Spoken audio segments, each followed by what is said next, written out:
Welcome, welcome, welcome to the stream where I have no idea what I'm gonna do. None.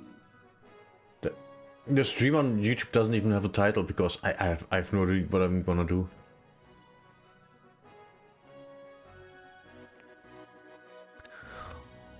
No idea what I am gonna do. No idea what I'm gonna do. Yeah,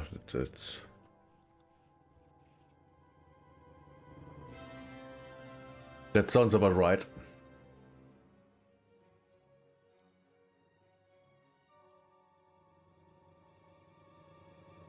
We change the thumbnail.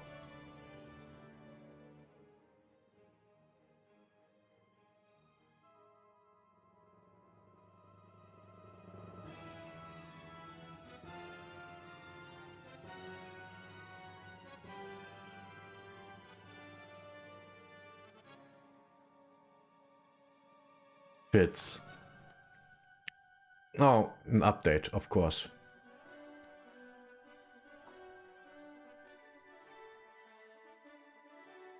No idea what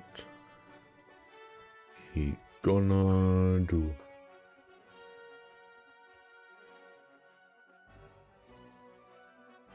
I'm changing stuff on Twitch and Kick, just so you know.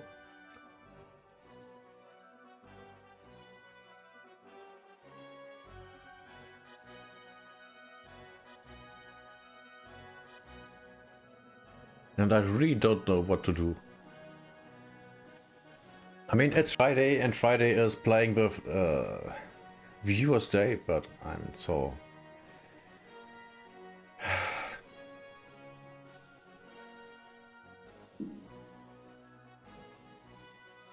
I'm kind of burnt out from World of Tanks, to be fair. It's really bad. On the 20th, that's next. Ah, it's in about 6 days. Okay. And we're gonna watch that.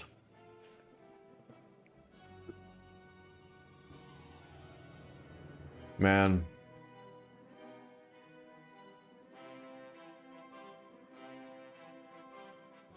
So what do we do?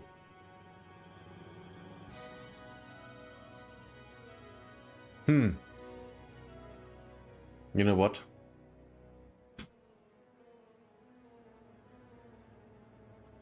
I just thought about, yeah, let's just take a look into War Thunder, and I immediately was like, oh god, no. We're off to a great start. Such a great start. Well, while we are here, we just... And yes, I watched a video. What the hell is this? Oh, it's a new Nintendo game. Yeah, the new Pokemon game from Nintendo. This looks like shit. Looks like absolute shit. Total trash. Garbage.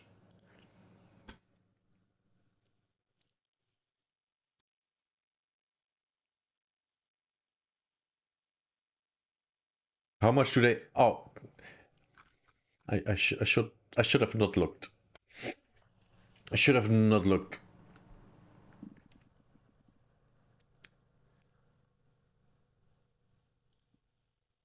No.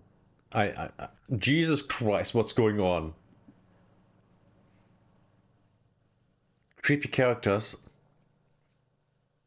They aren't creepy. You should have pictures of politicians up there. Let's see.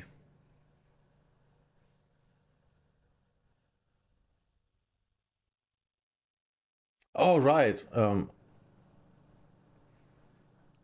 Let's see. This one was very much how I felt about something very specific. Players don't stop playing a game if it's not good enough. Players stop playing a game if there is a single moment in that game that makes them say, I don't know what to do. I'm not enjoying this. This is overwhelming. I feel like this is too complicated. I feel like this is not worth my time. I feel like this has become pay to win. Players stop playing games because they are presented with what I refer to as a quit moment, and it succeeds. It makes them quit. Old school RuneScape has very few quit. The entire tutorial and the main menu of Nier Automata was this for me. It was so frustrating. And then I finally, managed to finish the tutorial, and the game didn't get better. 109 minutes is my playtime in Nier Automata, and not 1 minute was fun. Not 1 minute.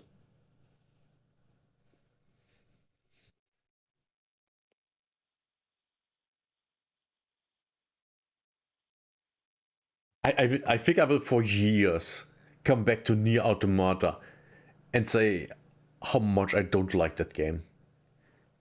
I think I will do that for years.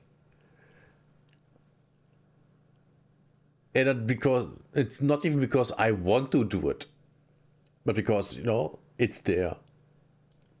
Moments. It may not be the greatest MMO in the world, but it has very few quit moments. This is why I often say that World of Warcraft is phenomenally well designed, because it has so few quit moments. RuneScape 3 has so many. It's not a bad game, it's a badly designed early to mid game experience. That's what it is. Okay. Peggy Yeah. 16. Stop it. Yeah. I mean, after what I said, she went for other games. I don't care. I don't care. Man.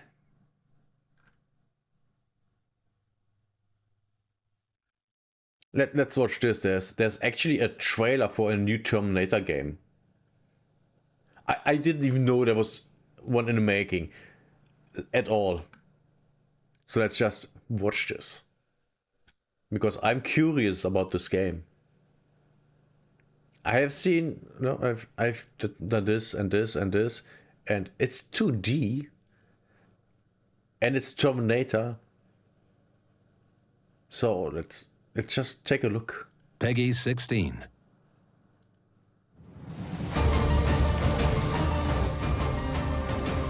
That was way too loud.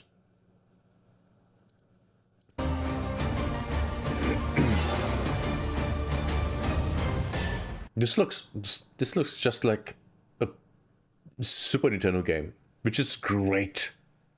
This looks good. Welcome to an exclusive look into Terminator Oh yeah, this is from Terminator 2. And this looks great. I really like this. 2D No Fate. I'm Mike Tucker, the lead programmer and designer of Bitmap Bureau's upcoming game, and today I'm teaming up with IGN to showcase an exciting element I guess that's Sarah Connor. of our project, the No Fate Decision. The first time a player plays through story mode, they will get the full canon accurate experience, with all the iconic moments being portrayed in gameplay or stunning pixel art cutscenes. This is awesome. So far, this is awesome. But I also have to say, I grew up with Terminator 1 and 2. I love this. This is amazing. For me, this is absolutely amazing. It's incredible. However, on repeat playthroughs, the player will have a chance to alter fate and change the events of the movie. The consequences of this decision will ripple throughout the rest of the game, and you will see the effects through secret levels being unlocked, weapon loadouts being affected, and the storylines of our characters being forever changed for better or worse. An example of That's interesting. That's an actual interesting concept. And I really like this. If they can take it and make it their own without, destroying the feeling of the world, of the universe, then this is really good. Now, do I know if they make it or not? I don't know. I don't. No clue. Would you have to play the game? Of this can be found in our Cyberdyne HQ level and the ways in which our characters approach this mission. In the main story, John has ordered the T-800 to not harm anyone, and as such, when the player assaults the HQ, Sarah goes for a less deadly approach, utilising a pistol, while the T-800 is not involved in dealing with the SWAT team. However, there is also a version of this level with a far more ruthless Sarah, transformed because of the player's choices, and here she wields an assault rifle, while the T-800 can be let off the chain and used to mow down the SWAT team with his classic minigun. This is nice. This is awesome. I really like this. Adding in this pivotal decision the player must make gave us a way of staying accurate to the movie, while also opening up the possibility of new scenarios and gameplay ideas that can make repeat playthroughs both rewarding and entertaining, allowing fans of the franchise to experience battles they have only ever dreamed of before. Yeah, I can 100% see this. And the thing, he says fans of the franchise. The thing is, this is Terminator 2. So far, we have only seen Terminator 2. So it's older guys like me that grew up with Terminator 2. It's not for people that, you know, are fans of the last, I don't know, 2 or 3 movies, which all sucked and should be even considered in the same universe because they're that bad. But yeah, I can totally see this, that fans want to play this game. I mean, I want to play it. I actually do, because this looks awesome. If I could have had a game like this as a kid, I would have loved it. This looks so cool. We will leave this no fate decision as secret for now, but just know that you must face fate to save humanity, however you choose to take on Skynet and Cyberdyne. We hope you have enjoyed this brief look at Terminator 2D No Fate and are excited to play it when the game drops on November 26th.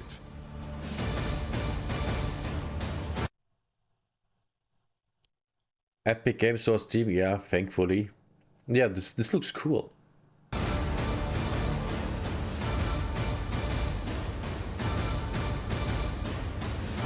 And now we take a look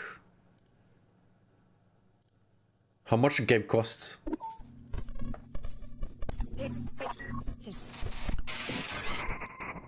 Agent, this begins your report from the... Yes, show me. Peggy 16. Shut up. There's no price. Great. Awesome.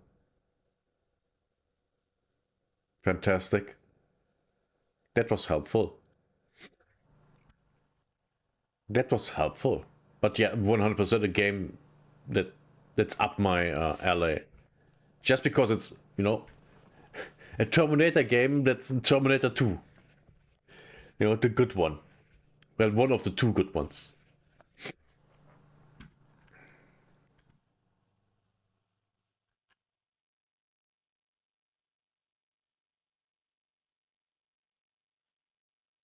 What do we...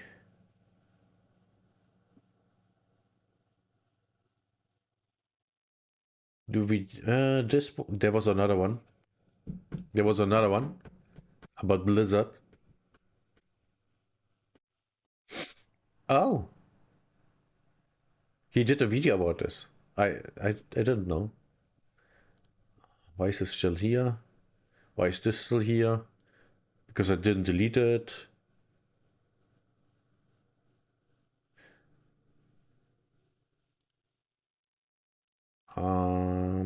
Tup, tup, tup, tup, tup, tup, tup.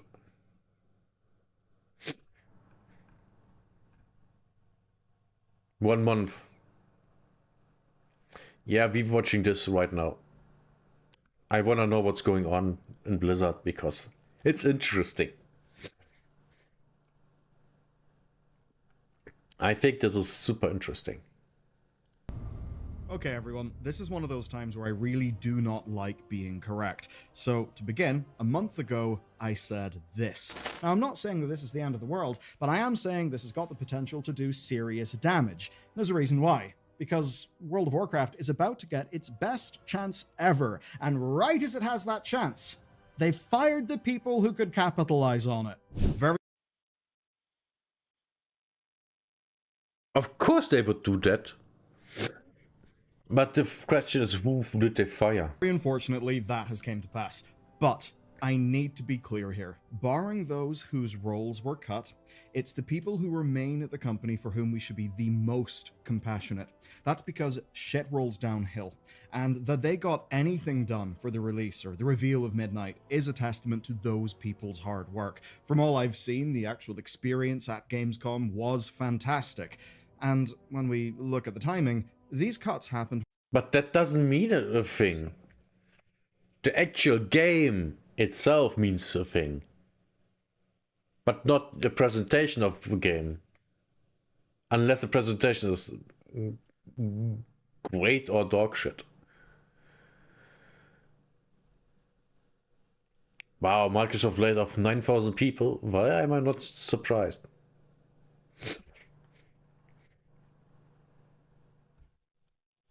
Oh, press the wrong button. Ago, 1 month before the expansion reveal.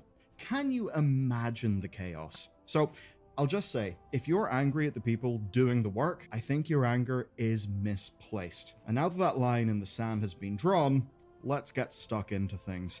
So, this has been called the worst expansion reveal of all time, which is a little debatable. There's a few that went a bit weird, but I think the basic point is right. There was fragmented information. No clear...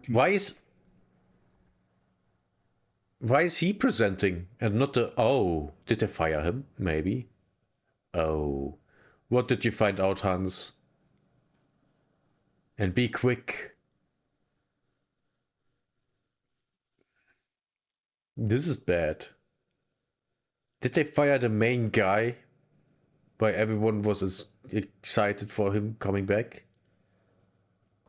I think the basic point is right. There was fragmented information, no clear communication, a quietly cancelled deep dive with Metzen, info dump panels that were not streamed. I mean, is the zone called Quel'Thalas, like it says here? Or Eversong Woods, like it says here? Nobody really knows. And as we here watched it all go on, it was clear people were feeling the same thing on Tuesday night and over the next few days. A feeling of, is that it? Is that the expansion? Okay, new zones, dungeons, delves, one spec. Oh, well, that seems mid. I actually completely disagree about the contents of the expansion, but I would not blame you. If you were at the crowd in those almost secretive panels, you would have known that they revealed that Midnight is shaping up to be much more than what was loudly publicly announced. Is it though? Is it? Because... let's be fair. The last expansions weren't good. They had good things in them, but they weren't good. If you go underwater, you couldn't breathe because it's wet and you have no gills. But yeah, duh. You aren't a fish. Looks great for us, and even better for the people they need most, the new and returning players. But by new players? There won't be new players. Why would anyone start playing World of Warcraft? The game is literally dying for years. For at least a decade. Why would they? Especially when the game gets worse every expansion. Which it does. I mean, it's very clear. You can't even properly level. Messing this whole thing up, Blizzard missed their biggest chance at proving to the world that WoW is worth playing again and worth paying attention to. Okay, now it's time to see exactly...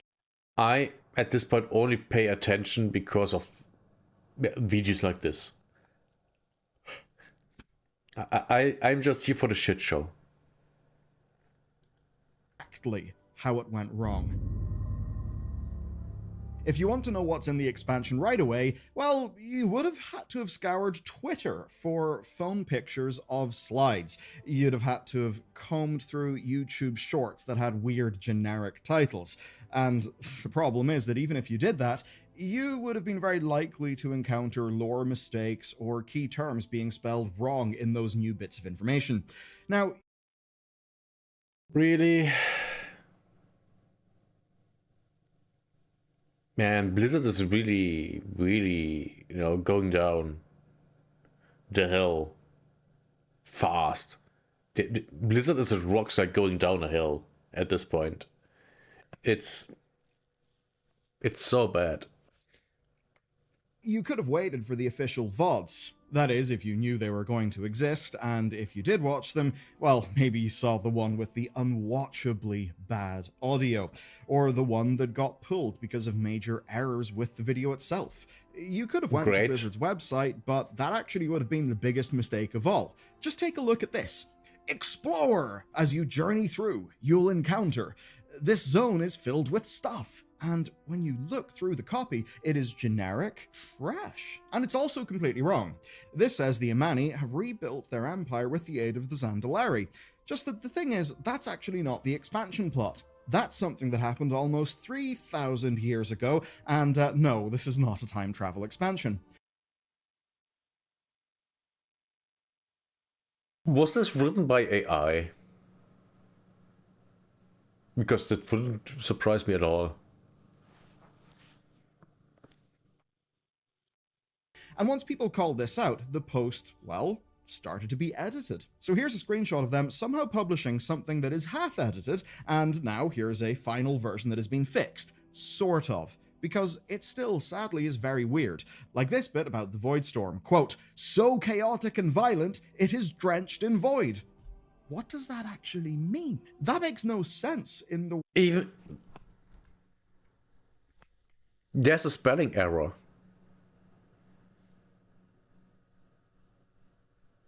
Of Zulaman, THS, I don't know. Temperate rainforest. What? Zul-Aman. The Amani troll capital of Zul-Aman.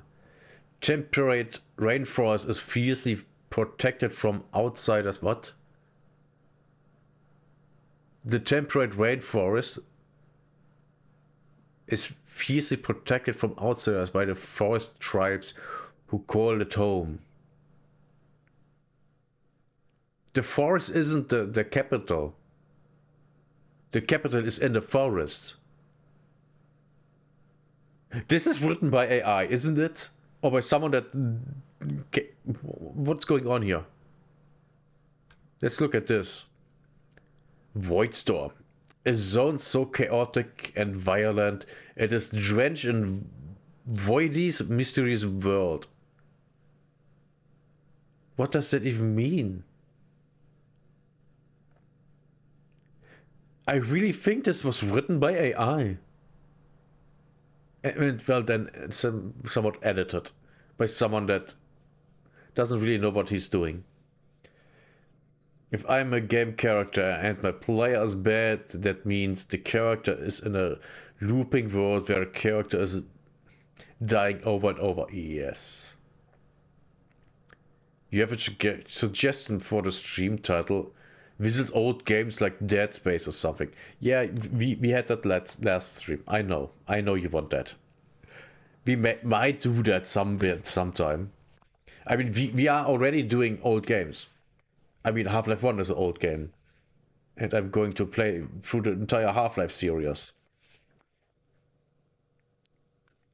So that's a thing. Drenched in void. What does that actually mean? That makes no sense in the WoW lore. It's one of those statements that's a bunch of words that do follow on from each other but don't really make any sense. And when you look through, it still says, "As you journey," repeatedly. This is terrible copywriting. Copywriting is an important discipline, especially in marketing. I don't know, go watch Mad Men, but it's clearly here outsourced and badly written. Many think with AI assistance. So bad, though, Yeah. that Redditors got ChatGPT to write better summaries instantly. And I can certainly say, well, to say that this is AI generated would almost be an insult to the AI labs. Yeah. I know that sounds crazy, but these are the mistakes the AIs made like 2 years ago, not today. Which is to say, this should not really have happened. I mean, when your official site has incorrect information, you know something is up. And unfortunately, that's only a taste, a sampling, a starter of what's wrong. You bet everyone that read that lost a brain cell 100%. I mean, I did. I didn't even read the entire thing. I read 2 sentences that didn't even make sense. So, two out of 2 sentences that I read didn't make sense. That's bad. Problem 1. Not front-loading key information. First of all, the time delay. The expansion reveal was Tuesday night. The systems panel actually explaining changes was 4 days later on Saturday. That leaves an information vacuum, which is a mistake. You see, people see the first wave of information, then it's followed by silence, and naturally people assume that, well, that's it.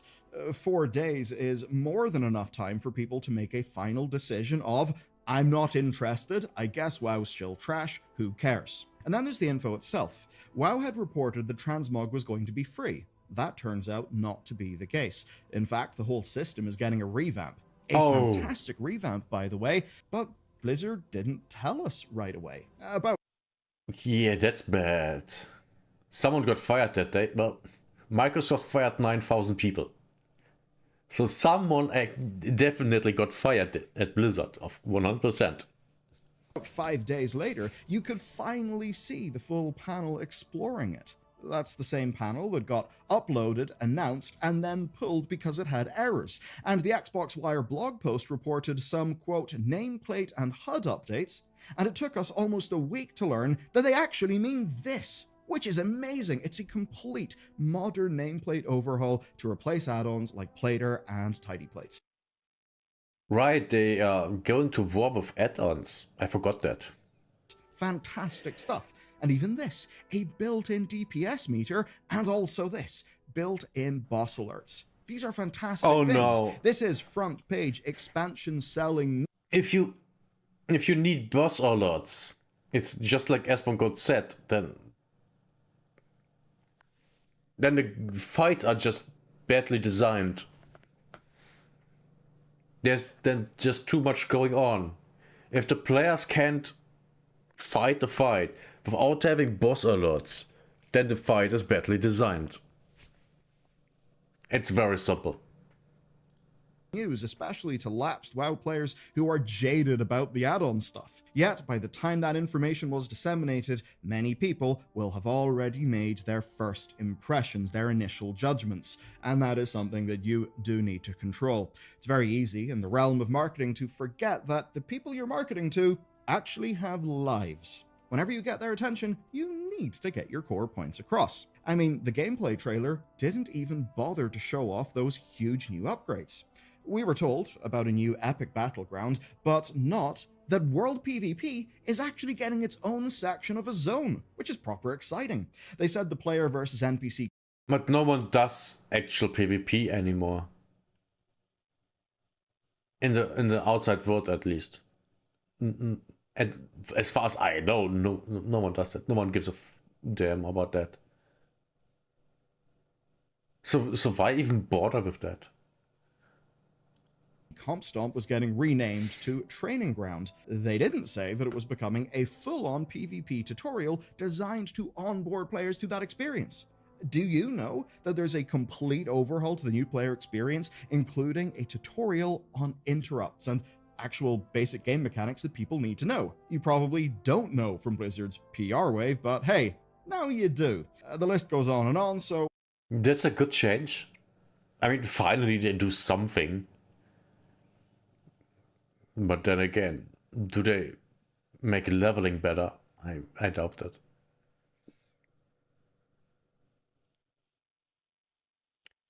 Talking about not foreshadowing the PvP, but it's not hyped. Well, of course not. It's an MMO. PvP in MMO is never great. It never was. It's not right now, and it will never be. I'll skip ahead to problem 2. Problem 2, leaving huge revelations to be uncovered in interviews. This is a massive mistake. The only combat changes announced were Prey and the new Demon Hunter spec, and naturally that meant people were very much underwhelmed.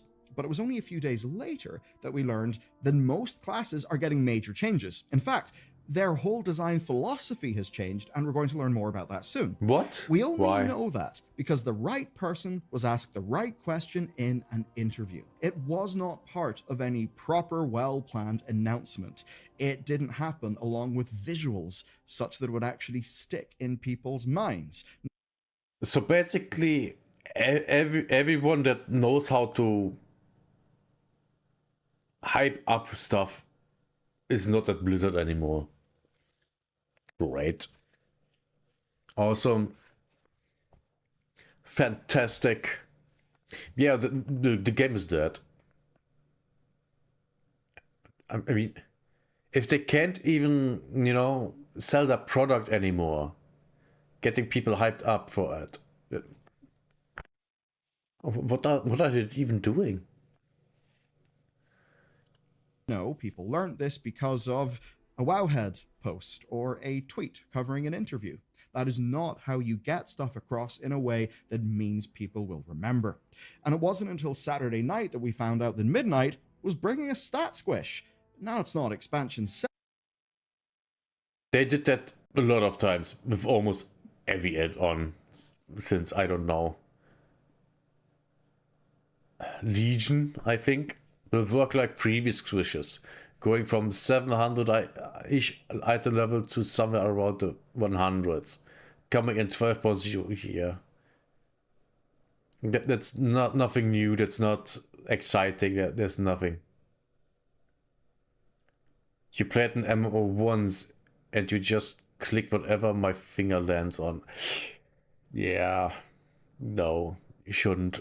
Selling news, but it is a huge bit of news for players. Problem 3 then, not having first-party sources. By not being a reliable fixed source of information, Blizzard opened the door to a very bad experience. They fumbled the front-loading first. That cuts off the less interested players. Arguably the most important thing this week. But then dedicated players had a bad experience next, not even being able to find information, having to scrub through YouTube shorts. Even Wowhead, the de facto news site, has been all over the place trying to verify things and update articles as fast as they can. And we delayed all of our coverage, basically, to avoid publishing misinfo and just doing pointless videos. Problem 4, not knowing the actual truth. Like the Silvermoon drama. Quoting one of the live panels, we heard there's only a small sanctuary of Silvermoon open to the Alliance, and for the rest, it is kill on sight. People started to get real mad about that. I actually thought it kind of sounded fun, but hey, whatever. That's not the point. The point is, there was a lot of confusion and anger. Which is understandable, because it's a capital not only of the High Elves, which got separated into sub-factions of the Blood Elves and the Void Elves. And then there's still the High Elves that are still there. So it's kind of all of their city. So that doesn't make sense. Did that technically lie to the players? No. I can't see any lies here. Not saying something is not a lie. But they didn't say it in their presentation, but that's not a lie. That's just stupidity. It's very simple. Don't account stuff to malice if it's just explained with stupidity. Days later, in a fireside chat that was only unofficially streamed, Maria clarified. Basically, she got her wording a bit wrong, and only 1/3 of Silvermoon is Horde only, while the rest is shared. That's very different, and to be very clear, I'm not really blaming Maria here whatsoever. I'm not going to begrudge someone for getting a detail wrong in a game that's this big. It can literally just be that a phrase came out wrong, and frankly, whenever your overall communication strategy is so bad that it actually hinges on stuff like this, a developer happening to get absolutely everything perfectly right, well, that's just bad strategy. And I want you to think about it in a little bit of a different way. Blizzard sent their design director out to an announcement and a wave of interviews, and she didn't have all the correct information that she needed. That is a serious process issue. And Yeah, why does the design director not have all the information? If she is the design director, then she's saying what's going to happen. So why does she not know? Man, Blizzard is so done. Blizzard is a joke. A complete joke. I think Blizzard now is one of the worst companies that we have in gaming. Just complete incompetence.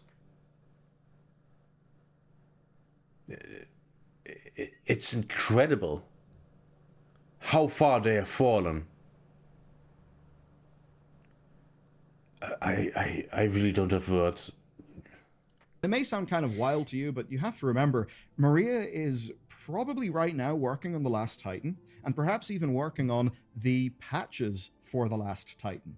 These people have so much stuff crammed in their head. Now, the other thing is obvious confusion. In the press kit, the zone description says Eversong Woods, but in... Yes, but you can, have everything written down that's going to be part of the expansion, and then you just read it before you oh wait, it's an, I think the BlizzCon is in Anaheim, so where their studio is, so yeah.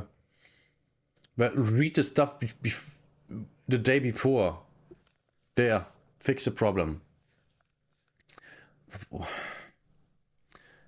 Which zone already has you excited for more lore? Keltaras? I can see that, yeah. What is even Harandar? Where is that? The Void Zone? Who gives a damn? Zul Aman? Not really. Why would anyone care? Kelfalas? Yeah, 100%. Because it's been in the lore since Warcraft 3. Almost 30 years ago. the shorts and some text, it's called Quel'Thalas. In interviews, devs call it Eversong Woods. Which is it? I can't tell you for sure, and by itself, that's not a big deal. But it does prove that different departments have different information, or just, look, we're all WoW players. Most of us would understand what you mean when you say any of those words, but if you're going to have a coordinated communication strategy, then you settle on the words that you use for things. And yes, you do, 100%. You have to all use the same words, or there's, misunderstandings, which you can't have if you want to sell a product. to me, this shows that there was not a well-coordinated communication strategy. And look, there's a lot more that I could say in this, but I don't want to waste your time. I imagine I've at least shown how there was a lot of messy stuff here, and how the Gamescom thing didn't really seem to work out. But I started this video with a quote from a video we did a month ago. And that's because what's actually important is figuring out why this happened. So, this isn't Xbox skimping. So my guess here is Microsoft fired a bunch of people, and that was all on such a short notice that chaos erupted at Blizzard, and miscommunication, and people that were supposed to write things down and give to the people that have presentations and stuff like that got fired, and then there was no access to their stuff, and that's basically it. It's just chaos. On marketing spend. I mean, they paid for the opening night live slot, and we know that those are serious money. They have a huge area at Gamescom with tons of creators for the event. The cinematic even had a special edit for the stage, which was really cool, by the way. Most people there say it was an excellent event, and actually that it was ran really well. So the people actually doing Gamescom absolutely seem to have aced it. They were able to stream all of those creator events, so they did have an internet connection. Why were the panels not streamed? Not exactly sure. They had setups to record those panels, so why were the VODs messy in how they came out? Hard to know, and kind of suggests this might be something else. Now, the obvious first thing is that something quite simply went wrong. As an example, a deep dive with Metzen on the schedule just vanished overnight. And I don't think it's really worth reading into that specifically. That could be any number of things, including personal things, so I think it would be quite irresponsible to start speculating and heaping on pressure for just that.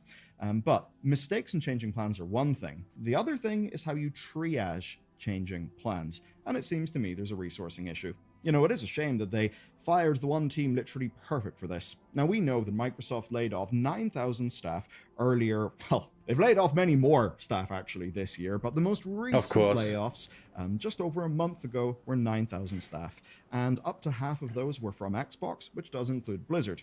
And we know that at least the social media team based in NA, that they were axed. We know that the publishing wing and quite a lot of other... That's actually a good thing. Because the social media teams for the Western developers are infested with retarded people that make the game and the studios look bad. It's very, very simple. It's literally dead. Other non-sort of core development, but very, very important departments were cut and hit very heavily. Now, they were the ones who used to pump out the viral shorts and create the infographics, and they did a fantastic job in communicating Blizzard's core messages. Now, they were then replaced by an outsourced team, one that obviously does not understand the game. And I'm happy enough to say that because... Okay, so you're saving money by firing your internal people, and then you hire a company that has no idea what your games are about and anything like that. They don't know the law, they don't know anything. And now they make content for you. Who could have guessed that that would cause problems? I mean, aside of everyone. What the... Man, people are so incompetent.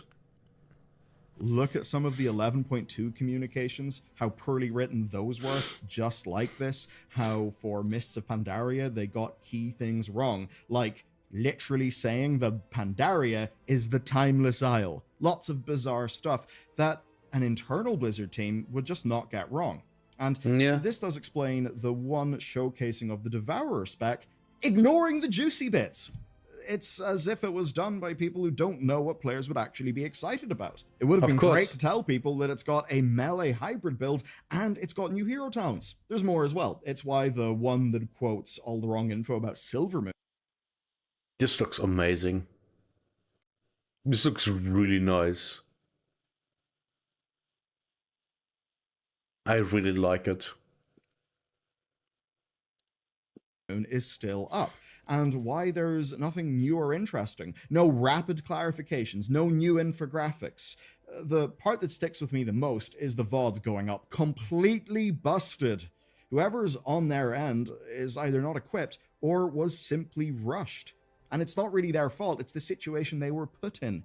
Blizzard had a fantastic social media team who were doing some of their best work at the time Microsoft got rid of them, which I must remind you was like 4 weeks, 5 weeks away from this expansion reveal. There pretty much couldn't have been a worse time to axe that team.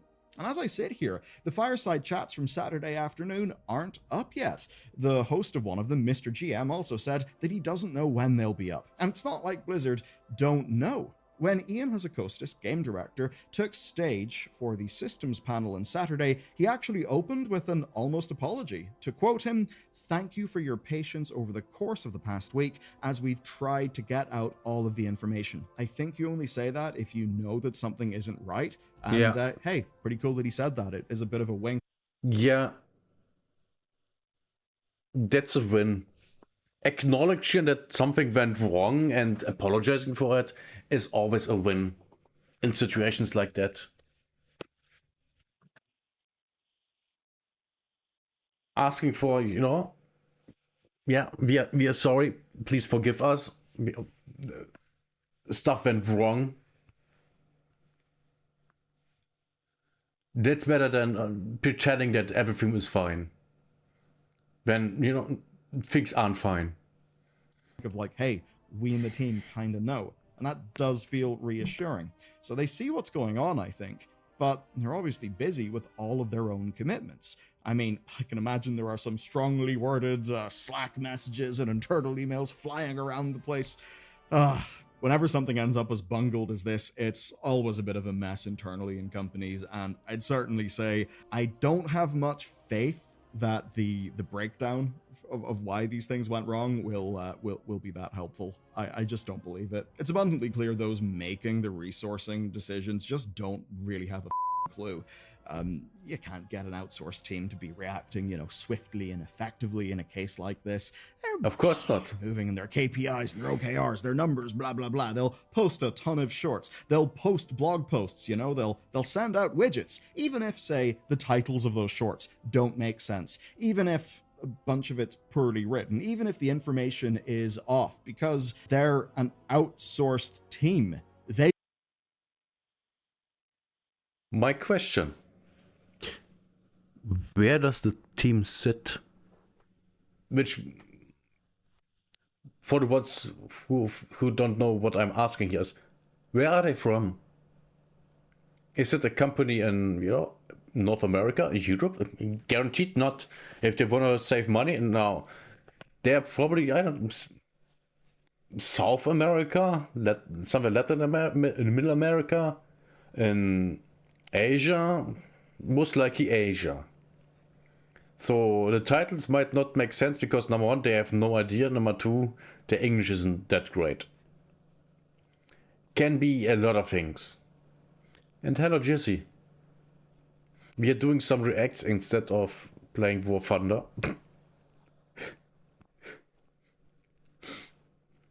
They don't know this shit. And I truly believe if they still had their own internal social team, that there would have been a chance this could have been salvaged. Things posted smarter, not harder. Questions being caught on Twitter and clarified.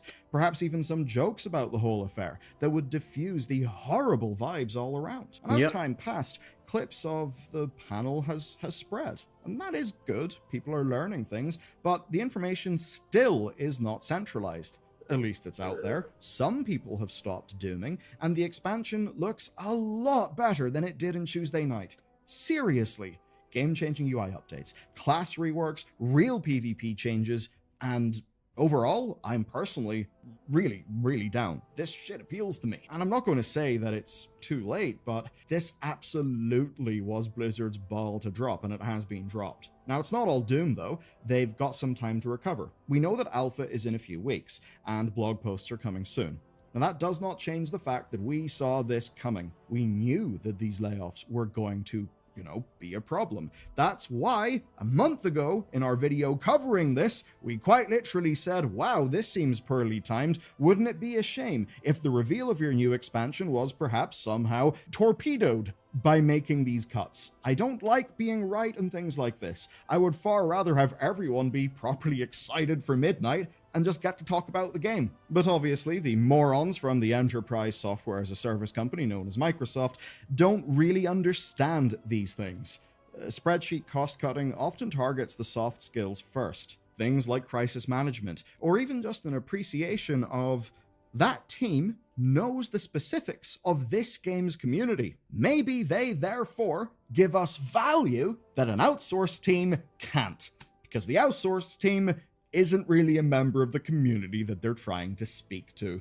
It's the sort of thing that people used to running Microsoft Teams or, whatever product line within Microsoft quite simply would not understand. And looking at Xbox as a whole, I mean, a company that has pretty much spent a good 15 years running many studios into the ground. They had, a little bit of a positive spurt, but we've seen the hits in 2025, the sheer quantity of killed games, and I think we've quite clearly seen that with AI stuff on the rise for Microsoft as a company, they really couldn't give a about games anymore. And sadly, the prime victim of this has been Midnight, because Midnight deserved better.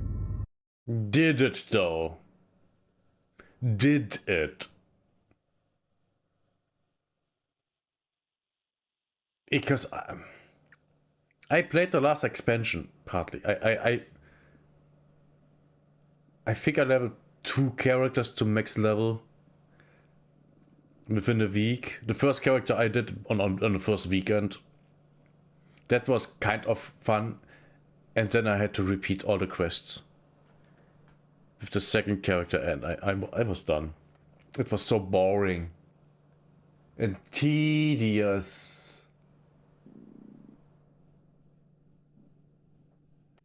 And the dungeons were annoying.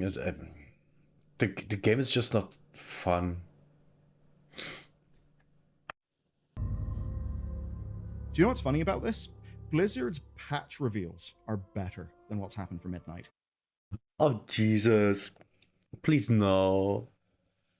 We get, an online presentation that centralizes information. We have an embargoed wave of interviews that will come out in a more controlled fashion, ones where the interviewers aren't retreading ground or working through partial knowledge. If you've been following, you'll know one person sort of stole the show here, Jade Martin, a lead combat designer. In interviews, he had the quality that we always love to see developers bring out, visibly passionate about Devourer and class changes. He answered questions in depth with a smile. Imagine a WoWcast talking about Devourer and class philosophy. That would have went down well, just like the Legion Remix WoWcast.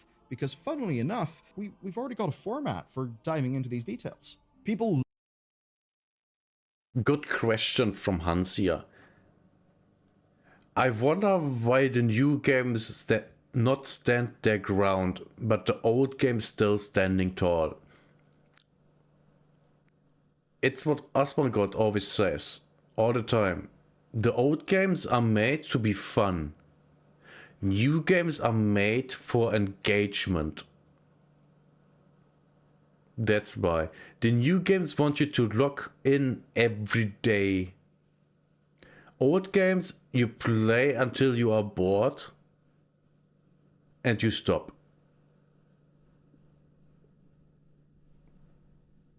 And they don't care that you stopped. If you want to play, you play. If you don't, you don't. That's the old games. The new games, you have to log in every day. You have to do these things every day. And if you don't, you fall behind.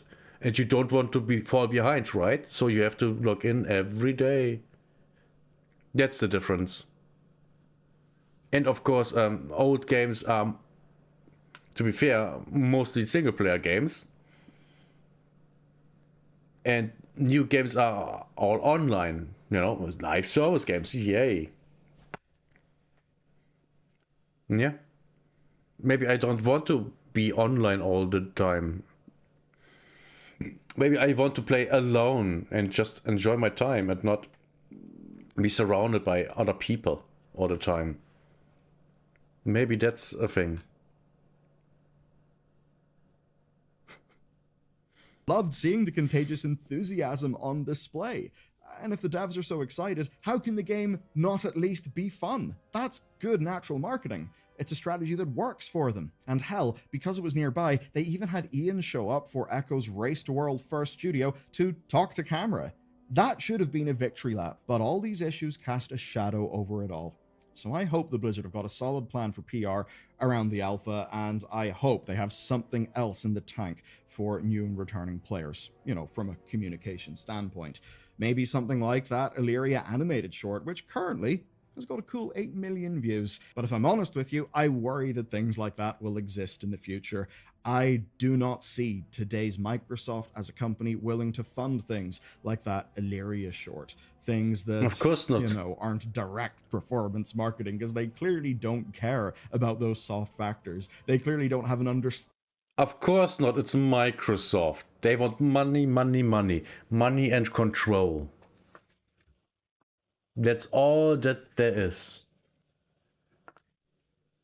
Of how engaged game communities work. No, the fact is, the WoW team, I think, are doing a great job turning Midnight into something that, well, we'll probably all actually want to play, because it looks great to me. But Blizzard, the corporate entity, freshly off multiple rounds of cuts, has clearly not sold this well, and clearly can't. Not because of bad people on the front line, but because of bad strategy and, quite obviously, thoughtless leadership. Now, there is one bit of confusion that I'll cut everyone some slack for, because WoW's lore goes a long, long way back. So if you saw the Midnight Cinematic, you didn't really know everything that was going on in it, well, I've done a scene-by-scene breakdown. You can check it out next, and if you do, it'll mean that when the expansion info does come out properly, you'll basically understand its context. And honestly, it's a banging trailer. So, go check it out. No thanks. No thanks. No. No. No. Oh, we watch this. And we're gonna watch. Where is it? Where is it? This one now. Yeah, it's that. But I go and get me something to eat really quickly. This isn't a video about the Harnier, but it does have to start. The Muslim country So, what the radical Islam. I didn't even. This isn't a video about the Harnier. The Muslim country. Can you stop YouTube? Stop being trash. Oh my god.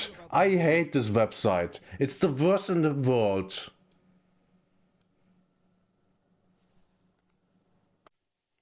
Sorry. Sorry.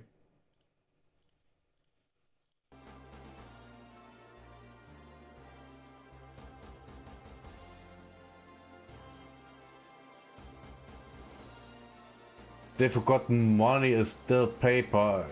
It only got value when it got printed. Actually, paper money has zero value. The only value it has is because the banks and stuff hold it up, and the governments, and the trust of the people in it. If the people stop trusting the paper money, it's worthless.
Okay.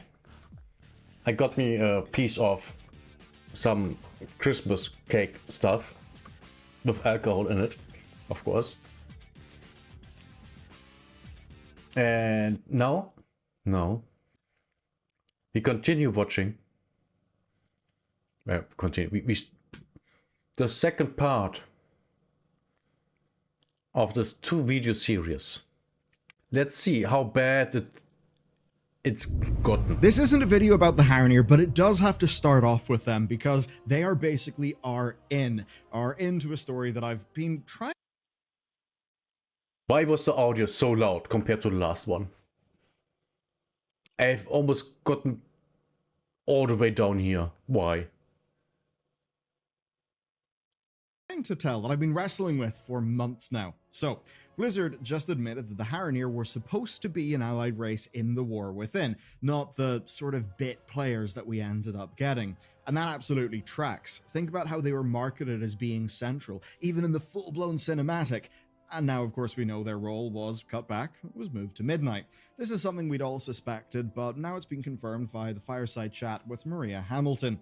But as I said, the more important thing is that this is only the tip of the iceberg. What it actually is my into a story I've been wrestling with for months, which has been trying to make sense of the very strange last few years of World of Warcraft. Now, have you ever rolled a fresh endgame character, inhaled a few guides, and done rubbish DPS because basically you're still new and you haven't actually practiced? Well, back in the day, that's how coding, when all you were really doing is a university course, kind of felt. But with today's sponsor, Boot.dev, you're going to get both the best way to learn. We skip this. And by the way, World of Warcraft is in trouble for the past couple of years. It's because the studio is dying. It's full of dumb people that don't play the game, that don't care. And that shows in the product. The best place to start is with Chris Metzen, who is the editor?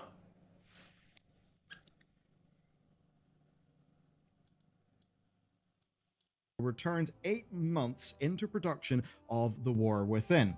Now, he walked into a team that was deep into something quite ambitious and I would argue completely doomed in the format they had chosen. You see, the version of The War Within they were making at that time was trying to tell the entire Azeroth story within a single expansion. And we can even see some... Yeah, of course that can't work. Of course it can't. Are you retarded? That would need years of development. And with years, I mean, you're basically developing an entire new game. The scope is way too big for that studio. They neither have the talent, not the amount of people they need. Early concept art that likely is dating back to those days. Here it shows a body of Azeroth deep underground. And I'm sure you can imagine the flow of this, you know, descending through Khazalgar, confronting the Black Blood. You get hints of Titans being sussed through the Earthen storyline. We see that weird Titan facility that's near the Undermine portal. Then we go to Undermine, we find more Black Blood, and eventually we go to the Rootlands. We find out what's up with the Harrenir. Maybe we meet Azeroth herself. You know, something like that. Now, Chris Metzen's read in the story was that Azeroth needed way more room, hence the whole World Soul Saga thing, basically doing that in 3 expansions instead of 1.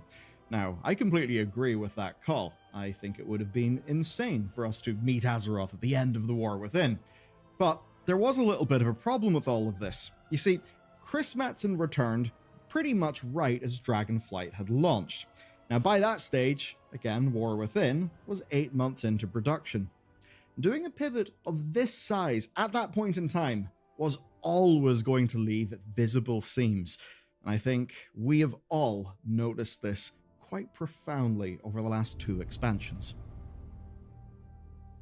But back to the Harrenir for a sec. Obviously, the Harrenir did ship in the War Within, but they got nowhere near the... Again, like Asmongold said, I think it was Asmongold, they look like troll elves. They look like in between trolls and elves. And they have these weird, well, this guy has these weird pointy things. I have no idea how they are called in English. In German it's Stachel. Why? Who designed this? They don't even look cool. Central role that I think was signaled by marketing. There were a few quests, there was some background lore, but not a big headline allied race. And there were even some interesting little bits of data mining, things that suggested them being more of an allied race, like a whole bunch of character customizations that were found during the alpha. But to probably get a sense of this, we need to go to the Emerald Dream, which was the final major patch of the Dragonflight expansion, because the seeds of their role were very much planted in Dragonflight, in the Emerald Dream, in a story we found called The Legend of Eluna here. You've probably heard me talk about this one before. Rapid fire. No one read this. Ever. Version is it lays out how when the Titans came upon an old god infested Azeroth, Aenar, one of the Titans, decided to plant a world tree that was given to her by Elune, who is another, let's just say, cosmic powerful character. We don't need to deal with her today. So she plants this. Aman'Thul, the leader of the Titans, tears it out because he just sees it as a weed, but the roots remained. Now, in the story of Eluna here, we then learn that Elune sent guardians to protect the roots that remained. And I think it's pretty obvious that everything we've seen points to the Haranir being those guardians. And they actually don't feel crowbarred into the lore. They actually slot into some pretty well-established Dark Troll migration patterns in and around the Well of Eternity. But that's nerd shit from Warcraft Chronicle. We can deal with that in a lore video later on. Now, obviously, we expected them as an allied race. There was then data mining that uncovered the Rootlands. Now, when I say uncovered, it was really fragmentary, I'd say, but still, Rootlands was there. And it did appear to be a clear sign of a future zone, plausibly patch 11.2. And there's a fragment of that in the game today. If you fly to this area, it does look like an entrance to somewhere. Well, instead of finding yourself in a new zone or a new area, your character just falls asleep and you wake up on the ground. It's actually just what happens whenever you fly out of bounds in the Emerald Dream. So, it very much reads like a placeholder for a later zone. Just like how the rockfall that the goblins blast open to start off patch 11.1 was sitting there in patch 11.0. But that's actually far from all, because today's story isn't just of the Haranir, it's of plans and development pipelines changing at Blizzard, and how we ended up feeling that in the game. Evidence of this is everywhere, but the easiest way to look at it is through the Darkheart. So, in the Forbidden Reach, the Darkheart isn't called the Darkheart, it just looks like— By the way, Darkheart was the name of Satan's son and how was the Ghost Rider 2? I think it was Ghost Rider 2. Was it 1? It was 1. It was Ghost Rider 1. Okay, now I remember. Just, little side note. A key to Aberrus. We of course go to Aberrus in 10.1, but then in 10.1.5, Fractures in Time, suddenly this very same thing that previously appeared to be a key was actually a prototype Dragon Soul. And then of course. Xal'atath returns to the stage, setting up all this World Soul Saga stuff. But then we still did have our final patch, where we dealt with Farak. He was a cool dude, I think a little bit underwritten, but it does kind of make sense to me. Who cares? The sort of macro arc of the game kind of moved out from under him, and he just wasn't that important in the end. But what he forced was actually important, and it's a major clue for us today, and that is Azeroth blessing the Dragonflights. You see, a whole storyline through Dragonflight was, Titans a little bit sus, and the Dragonflights have given up their power, so that they get empowered by Azeroth herself at the end of the expansion is supposed to mean something. It's supposed to have big lore implications. Now, if you add to that the Legend of Eluna here, well, you can trace a straight line to the pre-World Soul Saga War Within. Think through the story this way. We set up all the Titan sus stuff with the dragon flights, we go to the Emerald Dream, Azeroth blesses the dragons, and then, in our next expansion, we descend through Khazalgar, seeing the roots from the Legend of Eluna here. We then meet the guardians of said roots. We see all this black blood corruption. Then, in a goblin patch, we see the goblins make said corruption worse with all their weird black blood stuff, and then Of we course. assume Rootlands, or something like that. Of course, all while Khazalgar's earthen storylines Can are we get to carrying the point? forward the whole, Titans can be sus world building of. Can we get to the point?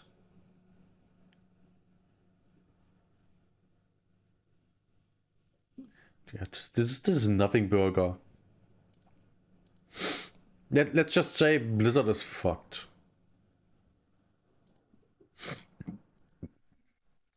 Blizzard is fucked.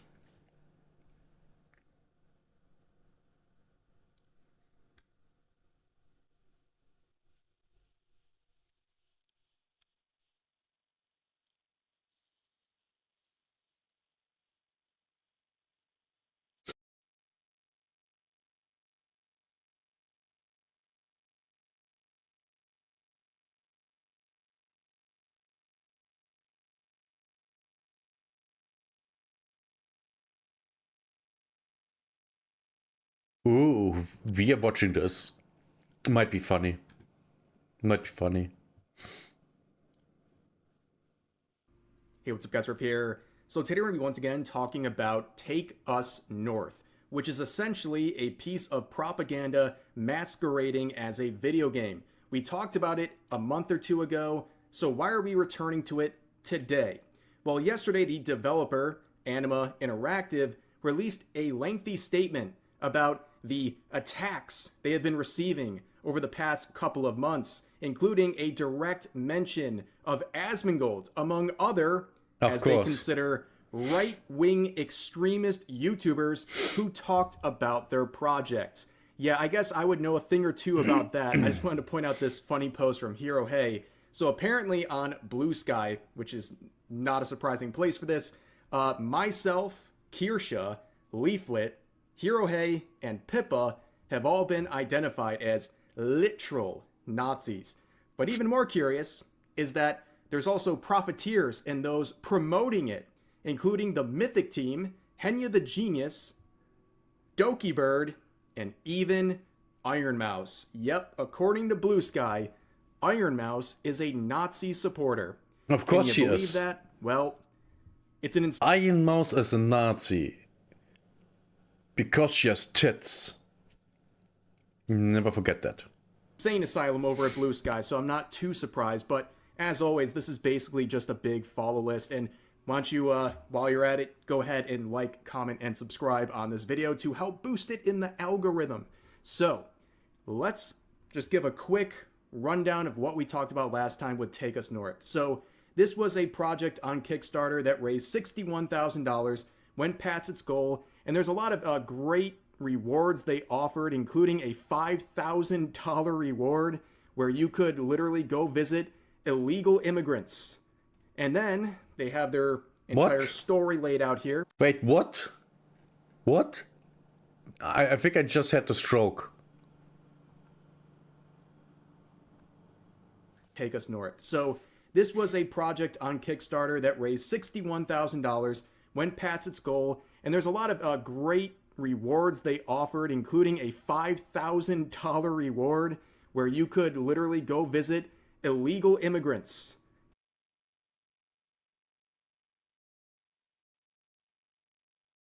Are they bringing... Is this a front for human trafficking?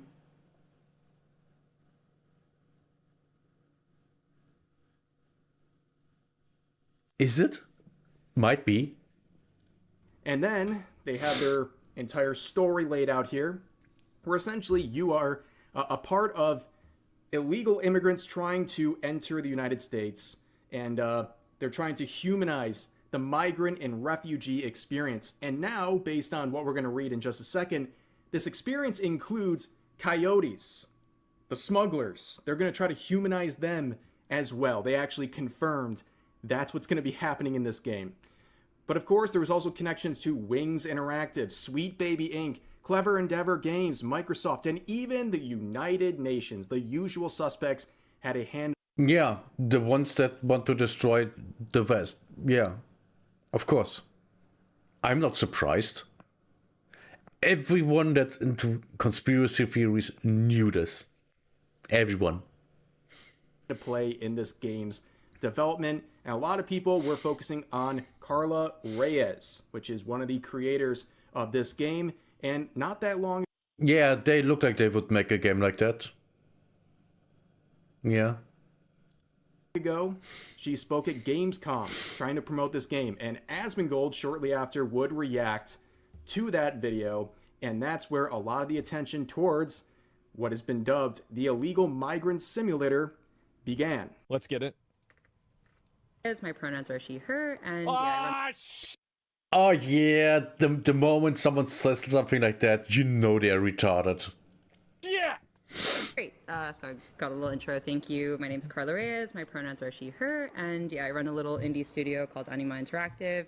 We're developing Take Us North, which is about migration across the U.S.-Mexico border. Which is obviously a very relevant and heavy-hitting topic, but that's why we found it important to talk about now, and I'll share a little bit about our behind-the-scenes in the development of this project, because it's very deeply rooted in research. Given how sensitive and complex and nuanced the subject matter is, we want to make sure that we are telling these stories. Are they going to research the way that illegal migrants steal the identities of American citizens and then claim their benefits illegally? I wonder if they're going to talk about that. So to conclude this introduction to this game, right after that reaction from Asmongold, other YouTubers, including myself, would also react. But mainly because of Asmongold's reaction, the entire project just blew up, right? Carla Reyes, she deactivated on everything, pretty much wiped her digital Good. footprint. And then Anima Interactive deleted their Twitter account and even privated their own website. That's how scared they were of the attention. As pointed out by Smash JT here, ask yourself this. This is so funny. The moment they get backlash of any kind, they're crying like the little bitches they are. If they're so proud of what they're creating, why did they run and hide the second people discovered it? Very interesting. So, this leaves us with today. What are we talking about today? Well, as I stated, there has been a statement made by Anima Interactive. So we begin with this email that was sent to their Kickstarter backers. Let's just read this part quickly, then we'll get to the full document.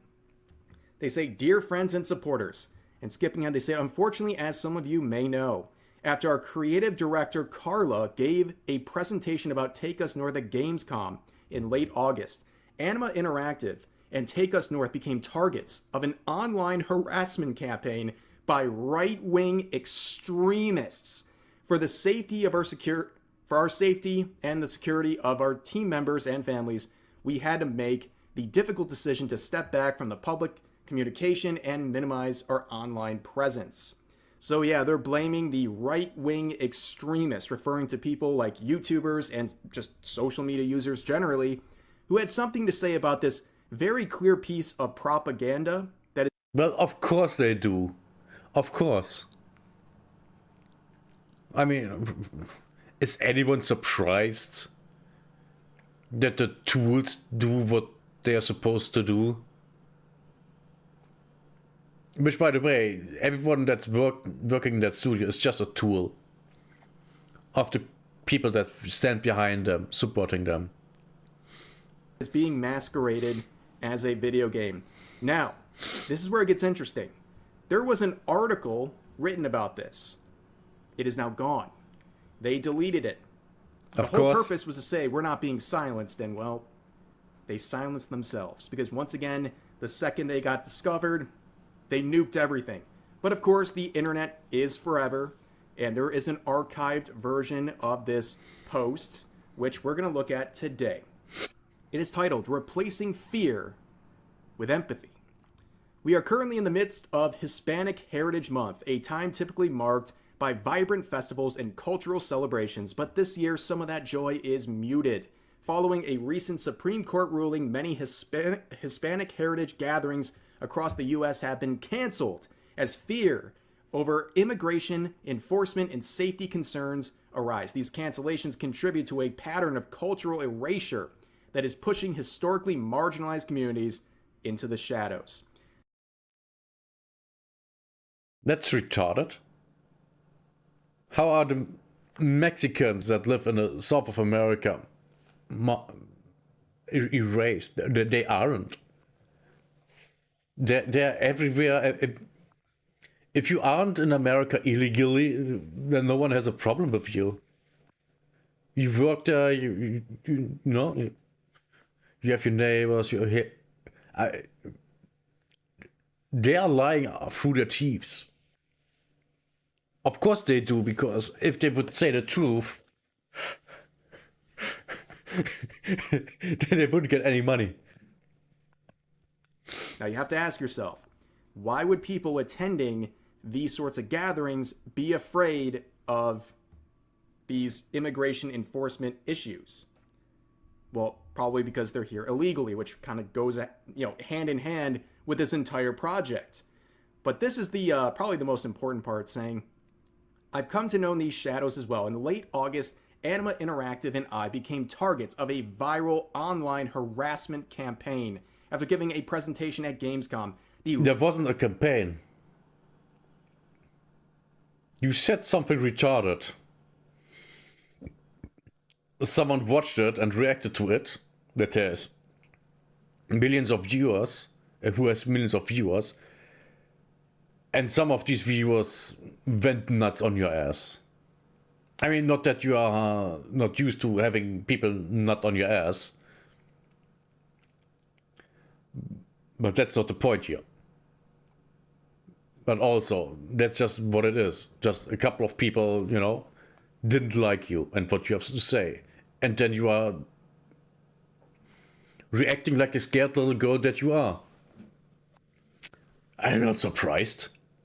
Largest video game convention in the world, a prominent streamer with a large right-wing following broadcast my talk to his audience, reaching millions of views. This escalated in direct personal attacks and doxing attempts, forcing us to minimize our online presence to protect our safety and security. Yeah, they are playing the victim on this one again. It's like the second a light was shined on them, they immediately ran away and blamed right-wingers, and in this case, they are very clearly directly calling out Asmongold. I'll ask you this, if you're not even right-wing and you had a problem with what they're doing, or you have some criticisms of Take Us North, please let it be known in the comments, because it's... But also be aware, you will be called a Nazi. Because that's what they do. It's as simple as that. Very welcomed. Okay, I'm sure a lot of people see through the propaganda that this sort of quote-unquote video game is actually about. But yeah, they are directly blaming Asmongold and right-wingers, because that's the only people, I guess, who have an issue with a illegal immigrant simulator. But we continue on. At the nexus of the harassment campaign is our project Take Us North, and blah, blah, blah, blah, blah, blah, blah. It portrays dangerous migrant groups in the world, including the Sonoran Desert, La Bestia, and the Darien Gap. And they also mention here, the experience invites you to walk in the shoes of border crossers, as well as a migrant guide, or Gaia, more widely known as a coyote. Uh-huh. Another conspiracy theory proven true. They were trying to act like this wasn't going to happen, that you weren't going to actually... So, you are one of the people that... You're able to play as one of the people that brings illegals into America, making money with that. Tell me this is propaganda without telling me this is propaganda. Try to play a smuggler, because that's what a coyote is. They smuggle people illegally into places like the United States. At minimum, they do it for a fee. They violate our borders and put people in the country illegally for a fee. At worst, they engage in human trafficking. So we're going to play that role in this game, or whoever plays this game, all 15 of them, will play this role. And as they describe earlier in this video that we saw on their Kickstarter, they're trying to humanize these groups. So they're going to try to humanize smugglers. They admit it right here. Crazy.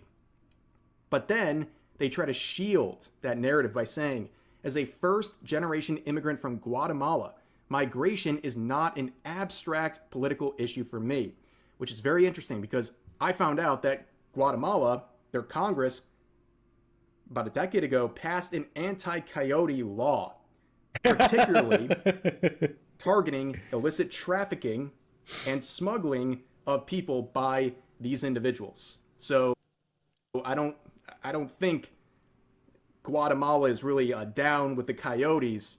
It sounds like they have an issue with them as well, to the point where... Also, did the guy just tell on himself? Is he illegally in America? Because if not, then why is he scared? Doesn't make sense. What's going on? We are reacting to developer stands up to Asmongold at Backfest instantly. The woman that gave a presentation on the Gamescom about her game, which is basically, you know, romanticizing human trafficking into America, deleted her, privated her own account, and then the company she's working for privated their account too. So yeah, you don't know what that is? You will soon. Where their Congress is passing laws targeting them. But we continue on. My commitment to this project is rooted in deep human-centered research. I've extensively interviewed migrants and asylum seekers, walked along their trails, and learned from ethnographers and anthropologists who've dedicated their lives to studying migration. So they admit and confirm what we already kind of saw in the Kickstarter project, that they are in fact interviewing illegal immigrants, which by itself is not something that is wrong. You can interview someone like that. Sure. But this is where it starts to get wishy-washy. Like, are they actually helping them with the process of doing what they're doing, perpetuating a crime, being here illegally? Well, that's where things get obvious. Wishy-washy, and you could actually get in trouble. But you are allowed to interview them. But that is something that was pointed out when people began talking about Take Us North about a month or two ago. But they continue on saying, our goal is not to be definitive, but to be dedicated. We're engaging in a documentary style work by contributing human testimonies to a conversation that desperately needs more of them. Take Us North is designed to bring these personal stories into focus, inviting our audience to move beyond the world of divisive rhetoric and into the visceral moments of the human journeys. That sounds really impressive. I'm sure sweet. Yeah, all these words are being used to make her out being a good person. That's literally all this is. And I know that is the way, because she doesn't even like the people that will play the game. She hates people, I can tell you, because she's trying to be seen as a good person. Those people are always the worst. Always. Always have been. Baby Inc. would be really impressed by this word salad. It's really great, guys. Keep it up. So scrolling ahead a little bit, we got some questions that they're answering directly. Why is Take Us North a video game? So they say the word game may seem inappropriate for a project centered around migration, but game... No. It has nothing to do with the word migration at all. I mean, I can see a game centered around migration. Sure I can. Why wouldn't there be one? It just isn't a game at all. You know? Because I doubt that. Games have evolved far beyond traditional stereotypes and can serve as strong drivers of community and connection. it's broken the traditional stereotypes of what a video game is. What did you mean by that? Yeah, what does that mean? Does that mean there is no gameplay? Because I think that means there is no gameplay. I think you are just watching an interactive movie that's rendered real time. I bet that's what it is. Interesting. Video games don't just tell stories. They ask you to hold their weight. Yeah, that's what I'm thinking every time I'm playing Dragon Age the Veilguard, games like that, or Dustborn, or any of those. Like I think about the stories they're telling and the weight we have to hold. I believe they're one of the greatest vehicles for empathy. Did iDubbbz co-write this? Amazing. One of Take Us North's fundamental design principles is to avoid abstracting the player from the emotional impact of migration. This requires a profound commitment to sensitivity. Yeah, well, you guys got sensitivity consultants helping you on this project, so I'm sure they're in good hands, like I just said. Ensuring we can convey some difficult truths without being gratuitous. The primary goal of Take Us North isn't for a player to win or lose, but to engage in an experience grounded in reality and confront choices, stakes, and sacrifices, what about the law, that reflect those of migrants and asylum seekers. We're carefully weaving real-world stories into the tapestry of the project, stories that encompass not just trauma, but a broad range of human emotion, moments of love, laughter, hope, live, laugh, love, and connection that persist even in the most challenging circumstances. We aim to honor the individuals behind the stories with integrity and dignity. How about whenever one of those asylum seekers and migrants commits a crime, you get beaten. Just one hit. You would be dead within a day because of all the crimes.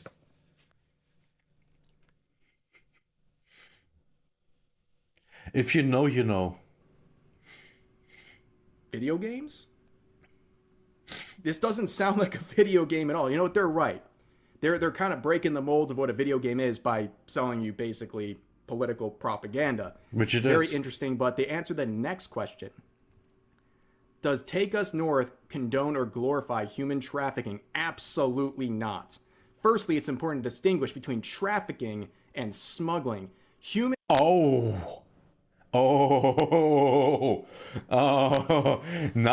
you know. They're in on it. Human trafficking involves force, fraud, or coercion for exploitation, a heinous crime that our development team and the project denounce. Human smuggling, on the other hand, is the facilitation of passage for a fee, a consensual transaction.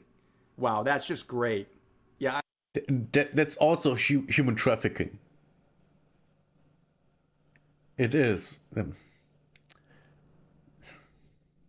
I'm glad the cartels out there can collect a fee to help violate our borders. So I'm glad we have the separation here. But I'm going to skip ahead because then they say, why step in the shoes of a coyote or Gaia?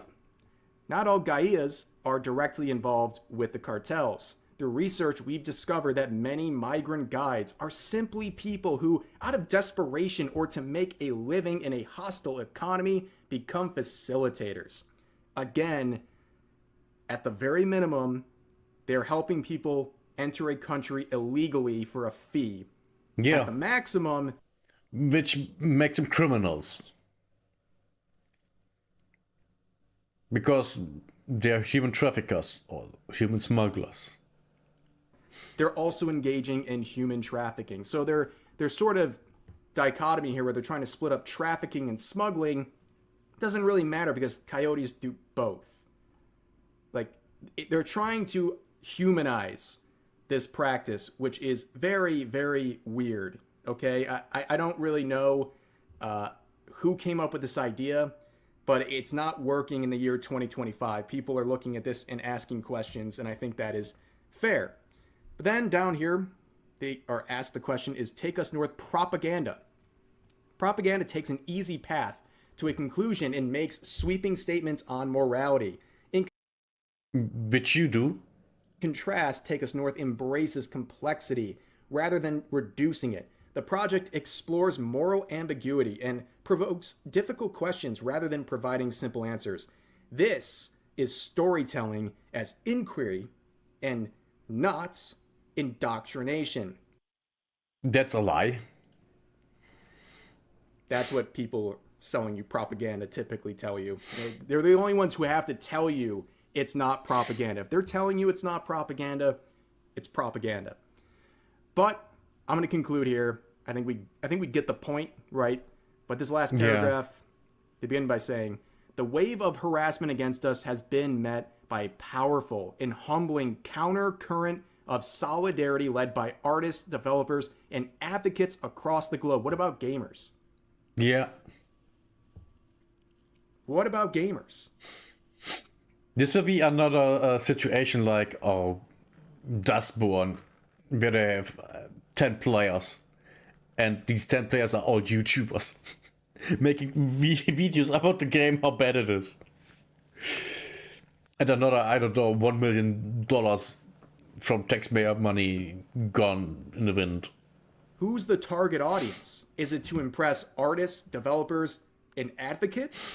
Or to do what the mission's supposed to be and change the hearts and minds of gamers, the average person? Interesting. The intensity of this reaction proves we've struck something vital and reinforces why we do this work. For the people whose stories we're sharing, resilience is a through line. We will honor their journeys by continuing our own with Take Us North. And we will not be silenced. Okay, they were silenced. They self-silenced. They took down this article just one day after it was posted.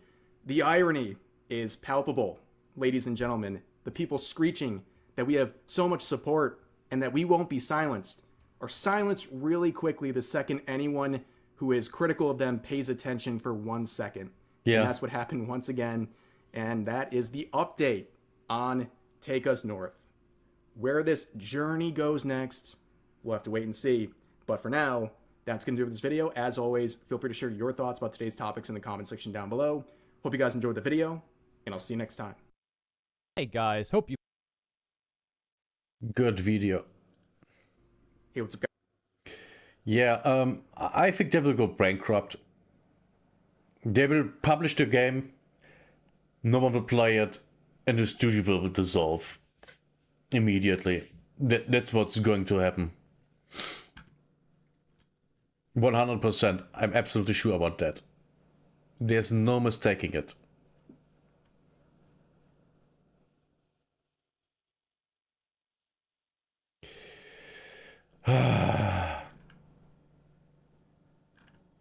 This is so bad.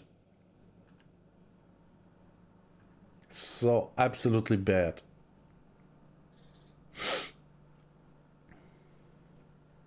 It's I love when shit goes south.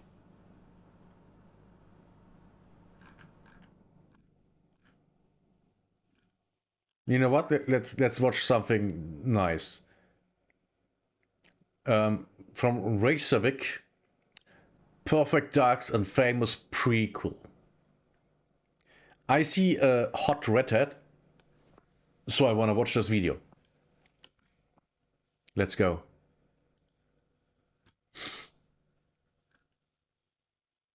Load, load, load. We see the important things. Are you done loading? Okay. In 2007, Bungie finished its definitive first-person shooter trilogy. In 2006, Epic Games started its, at the time, definitive third-person shooter franchise. And in 2005, Rare debuted gaming's next generation with their own definitive first-person shooter. That was better on the N64. Oh! I'm not going to defend Perfect Dark Zero. Despite owning the steel case, bonus... Look at this, look at this. Looking at this art, it would be a game that I wanted to play back then. And even now. Because hot chick and guns. Hot chicks and guns equals entertainment. At least that's my opinion. You may have a different one. I don't care. Disc, tie-in novels, and having it before I was 13. 30 today. This game earned fewer playthroughs from me than Shadow Ops Red Mercury. And not because that game's funnier. Just wait until you see what's in store. But because it is in so many ways worse than Frank Hayden's Nightmare. Oh no. There are worse Xbox exclusives. 7th gen shooters and sci-fi shooters. But there isn't a worse game in Rare's collection without dusting off an NES. Oh no. Now, being this game is both a prequel and a reboot, it's easy for anybody unfamiliar with this game to assume its infamous reputation is purely down to fans of the original disowning any changes. Wow, that's super hot. The outfit she's wearing? The black purely one? Down to fans of This the not. original disowning any This, my god. Would I have loved to look at this. This is amazing. changes. So, as somebody who'd never seen Perfect Dark when being sold on Zero by GameSpot.com, I'm the perfect agent to squash this. Starting with the first thing you do in the game, pushing the right analog stick. And instantly, it flashes me to... Oh no. What? Pulling the right trigger, I'm reminded of... Ooh. And moving the left stick, I think of the Dark Engine games. If you've played these classics... I have no idea what's going on. To be fair, no idea. You know what I'm talking about.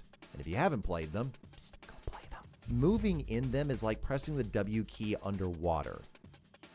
Oh. On the moon in a spacesuit. It's harder to visualize than third-person games like I've done in the past. On the moon in a spacesuit. It's harder to visualize. That outfit looks great. Than third-person games like I've done. Yeah, looks. This looks like something I want to play with. If you get what I mean. In the past, but the fundamental issue is the same. The basic act of walking in this game does not feel good. This is not a sci-fi shooter. It's a Roomba shooter. You don't step, you drift. You won't. Oh yeah, I played games like that. It's horrible. It's really bad. Immediately I think of Half-Life 1. Oh god, no. Oh god, no. And I'm in Zen right now. Oh my god, no. Fall, but sink. You can't collide into a wall, only slide into it. What? Nor vault, but lift. The Oh, movement you yeah. see looks like what you feel. It's imprecise, floaty, heavy, slow, all at once, all the time. I remember... That's horrible. If a game can't even get walking and moving in general correct, how are the chances anything else in the game is working out?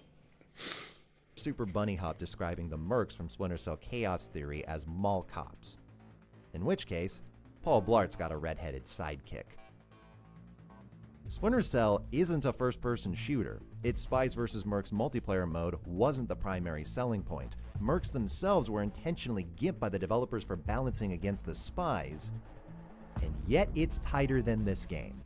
Shadow Ops is. GoldenEye Rogue Agent is. In movement. In shooting, this is without a doubt the heaviest aim acceleration balance on the system it was exclusively made for. Oh, I've boy. tried everything. Wireless and wired controllers, stick extensions, versions of the game, settings in the menu, and none of them make the aiming in this game anything beyond tolerable. Turn fast Oh, look Jesus. on, and you can't rotate with any precision. Turn fast look off, and you can't rotate faster than Jupiter. Zoom in on enemies. This is disgusting. And that's why you don't play games like that on consoles. you can't track them when they move a lot. Zoom out on enemies, you can't track them when they move a little. There's no bullet magnetism either, making it extra frustrating when the enemies react to individual shots, clumsily resetting their animations, unlike GoldenEye. I don't think I've ever seen this game look like it's being played well. Find a Halo 2 montage from this era, you'll get some pro players, no scopes, maybe some Kilimanjaros. Perfect Dark Zero? Headshots.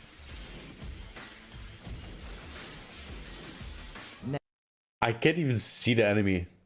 Now, none of that is special. There's lots of FPSs with bad aiming, shooting, and moving. There's also lots of games at all levels of quality, with quirks related to certain button presses. Of course, yes. Press the A button in Mass Effect, you get a jarring sprint. In Combat Evolved, a floaty jump. Perfect Dark Zero is special because it has bad aiming, shooting, and moving, with a problem on every button but X. This is bad. This is really bad. Like, how did something like that get published? How? Did no one playtest this? This is horrible. Surely the developers must have played the game, right? Why is this so bad? A's for a cover system with no movement, blind fire, or... Oh no, she's hot. Jesus, I'm such a horny dude these days. It's... Jesus Christ, thank God I'm not in my 20s anymore. Slide on top of a delay to indicate its very existence. This delay also exists for the game's melee attacks on B, which don't softlock on enemies. X is the reload button as you'd expect, thank God. But exchanging weapons is mapped to the same button that switches them, Y. And because the game uses an inventory rather than dedicated slots, one mispress can drop 3 weapons. What? What? What? Why is that the thing? Why would you make something like that? And also, why can't you change the controls? Oh, it's a console. You aren't supposed... Why? Why? Just allow me to change the controls. And is this actually in-game? That there's a Samsung sign? Man, they must have been proud to have their advertisement in that game. Left bumper activates a sort of combat roll you'd expect from Paul Blart's sidekick. The right bumper has no indicator for what it does per weapon. The left trigger is used to balance the scope's zoom distance rather than the D-pad used to forcibly minigame your way through doors, terminals, even bomb planting. Why would Rare make all of these changes to the 8th highest rated game of all time? What? What? Oh my god, that game was so good. How can they fail this badly? What did they... How is this possible? Well, we have just watched videos about Blizzard, so yeah, it's possible. Easily. Very easily. Well, I have a theory, and it starts with a take. I believe the core gameplay of GoldenEye that evolved through Perfect Dark is one of the most underappreciated in gaming's history. And not out of nostalgia. My first console was a PlayStation, not an N64. That gameplay that we just saw, that looked good. It looked fluent. Which I can't say about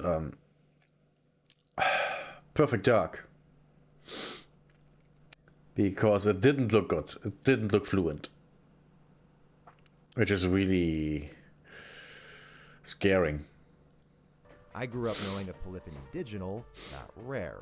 And my first James Bond game was Nightfire, not GoldenEye.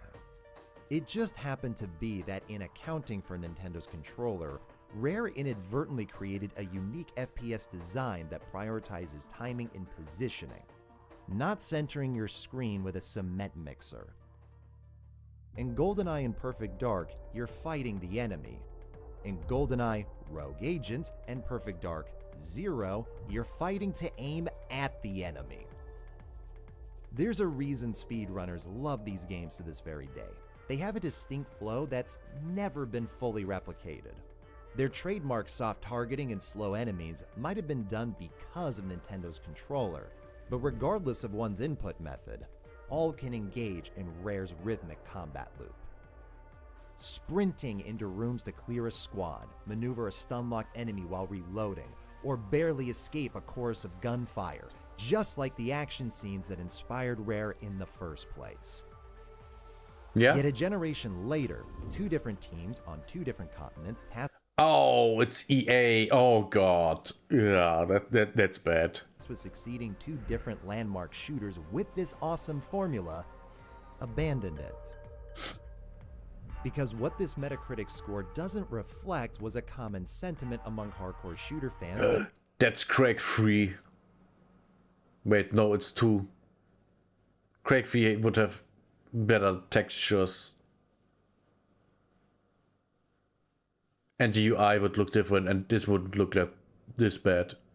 Predominantly, and out of necessity, This is Craig 3. Man, that game looked so good back then. use PCs, that they were good FPS games. For a console. This is why Halo was a landmark.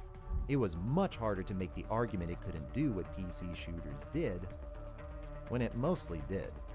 Affirmed by the number of PC shooters ported on consoles that couldn't match the success of Combat Evolved on the PC. Despite Bungie's perceived pivot, Yes. Because aiming with a controller is way harder than with a mouse. It is. I aimed with both. Mouse is way easier. The movement with a mouse is way faster. Because it moves according to the speed of my hand. On a controller,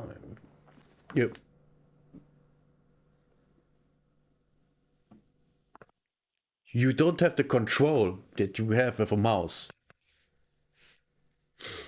It's very simple.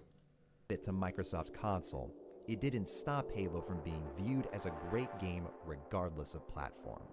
It was. But the industry did not hear that. They heard if you want your console shooter to be taken seriously, be more like Halo than GoldenEye. Don't use soft targeting, don't wield a full arsenal, don't limit the player's health, don't make the enemy slowly react, and don't restrict physical attacks. Those things will make your game dated! Except none of these things are why people called Perfect Dark dated. They called it that because the game ran like an inebriated mule. They didn't hate this. They hated this. They hated spending 3 or 4 runs trying to decipher what they're even supposed to be doing or where they're supposed to go. Yeah, that's a huge problem with games. If you don't know what to do and where to go. I had that in my Half-Life. I have that in my Half-Life 1 playthrough. Jesus Christ. There are parts in the game that I completely don't remember from my, well, other times playing the game. And I have no idea what I'm doing. No idea where I have to go. I mistake places for others. It's incredible. No, that won't happen when I play Half-Life 2. Because I have played the game so much. It's incredible. Unbelievable. But yeah, not knowing where to go and what to do, it's really frustrating. Also, not having any clues where to go. Also very frustrating. They hated small things like enemies having a total of 3 voice lines, and they hated big things like having no checkpoints in the game where you're waiting for elevators, doors, hostages who can die mid-mission, and allies who can die mid-mission because somebody at Rare had the amazing idea to make an alien's head exactly the height of your fucking crosshair. Perfect Dark has a lot of dated design that can make it frustrating to play. especially for newcomers. Oh no. But the core gameplay and how much it rewards you for investing time into it is why it's beloved to this day. Zero had an opportunity to present Rare's landmark without the blemishes, but instead altered almost everything to adopt the new formula, without the success of either. I wish he had shown the chicks. Man. Oh, Jesus. Whether you're browsing the endless games on Steam, dragging a finger across the thousands of books in a library, or just doom-scrolling Twitter, it's easy to feel as an artist that you'd have no influence on the world. It'd take hours to rapid-fire just the most influential pop artists in mainstream culture. Industrial, on the other hand, I can cover most of that in one collage. And it's not because the artists are any less talented.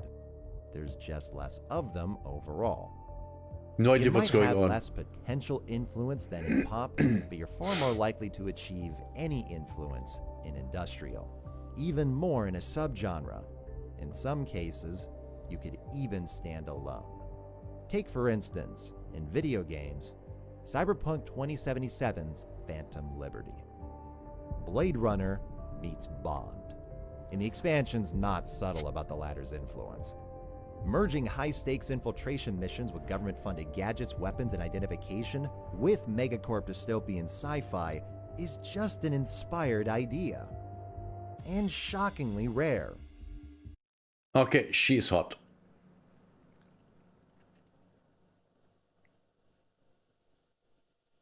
So not all women in the game are ugly? Nice.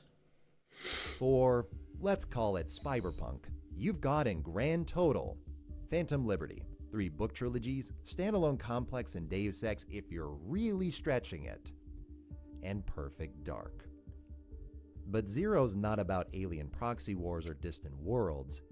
It's a lot more like Phantom Liberty.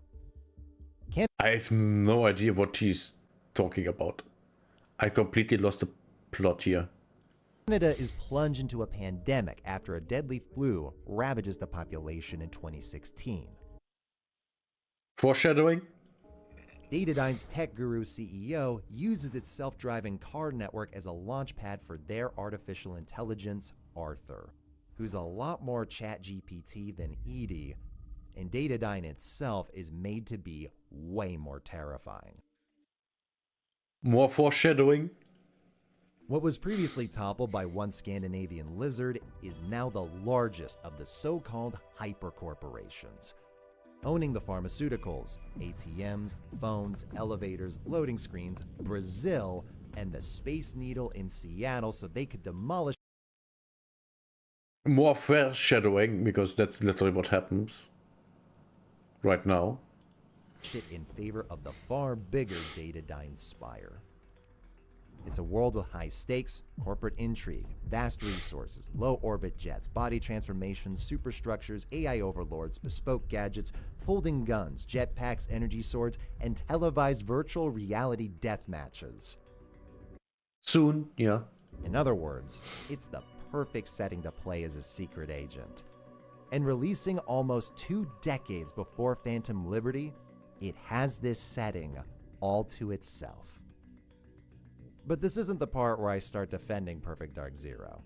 Not when it depicts an amazing world like this.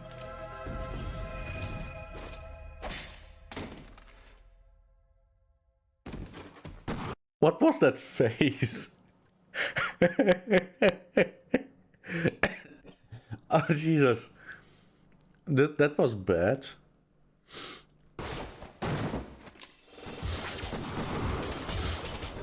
I don't know where to stop with this one. Why didn't she just shoot everyone? Why is a Special Forces member this distracted by receiving backup he knows is in the elevator?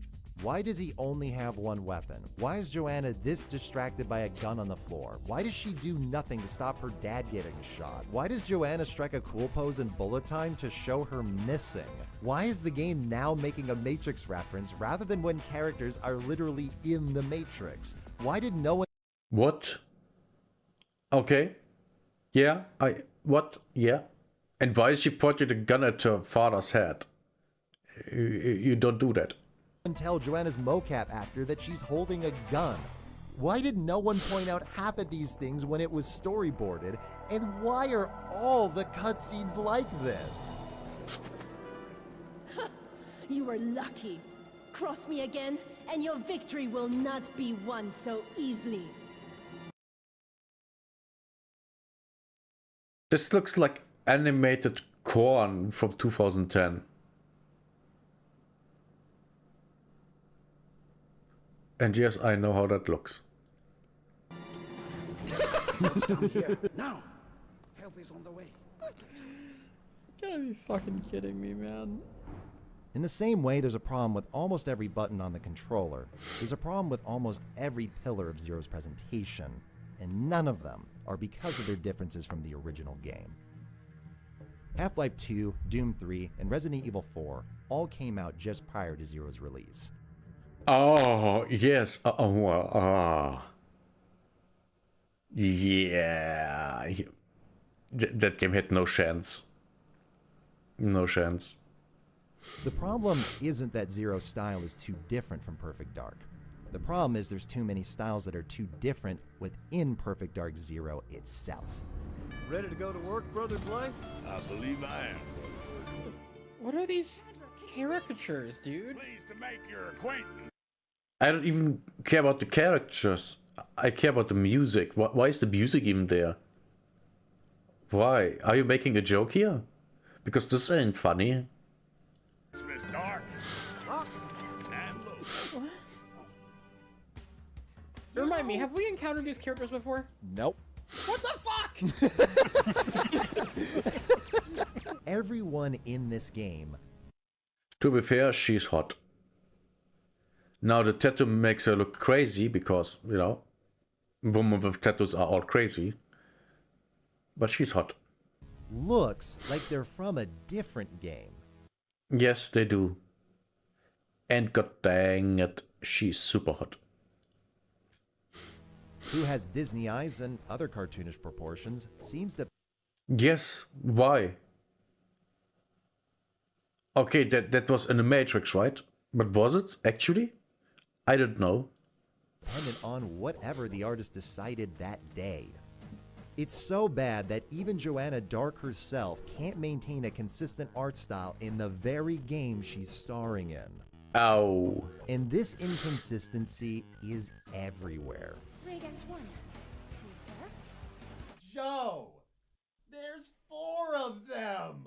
Missions have briefing screens. Wait, akin what? to games like that even Joanna Dark herself. And this inconsistency is everywhere. 3 against 1. Seems fair. Joe! There's 4 of them! I did Missions what? have briefing screens akin to games like Chaos Theory to introduce the level. But unlike Chaos Theory, Joe is everywhere. 3 against 1. Seems fair. She said 1? Joe! First it was 1, then she said there's 4? What? I have problems understanding it. There's 4 of them! Missions have briefing screens akin to games like Chaos Theory to introduce the level. But unlike Chaos Theory, each level still has an introductory cutscene, one that sometimes contradicts the mission briefing. Characters standing right next to you in the cutscene have one-way radio calls in the briefing. Pilots heard crash landing over comms turn out to be your pilot that's now crashing. This even extends to the co-op mode where you're playing a secondary character that's relevant to the mission. It's not just said characters don't make any sense, but in Trinity Infiltration, the game just says fuck it and has 2 Joes. I mean, to be fair, I'm not complaining about that. But it's fair to complain about that.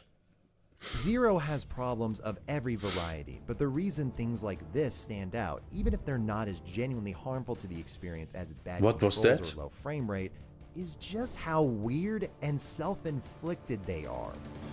Oh, what? Whoa! What? That was a small jump. This is personified by what is undoubtedly the main reason I still think about this game. A personal challenge that I give myself is to reuse music throughout my channel as little as possible. As a result, it's common to find a soundtrack that I love, put it in a video, sync it up perfectly, only to then realize I've already used it once, twice, or in the case of Perfect Dark Zero, 7 times. This game's score does a lot. It goes from epic to dancey. Yeah. Heavy.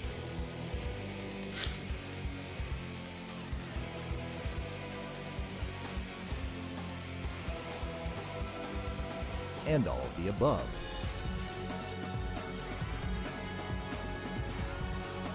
Sounds good. But easily my favorite thing about it is how David manages to evoke an almost cartoonish degree of mischief.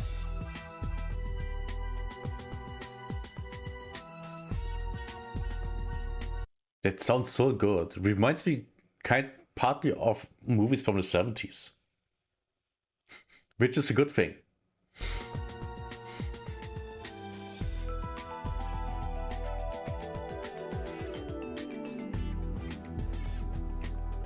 There's many words I'd use to praise Phantom Liberty's score, but fun isn't one of them.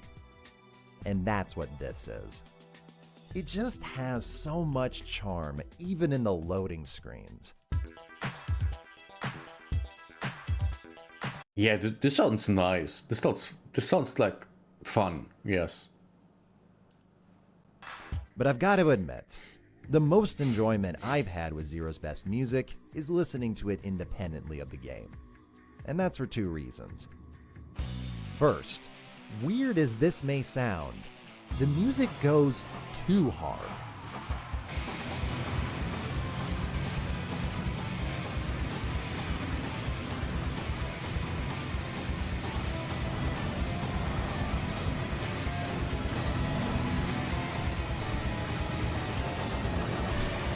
This is what Killian's boss theme should be played in.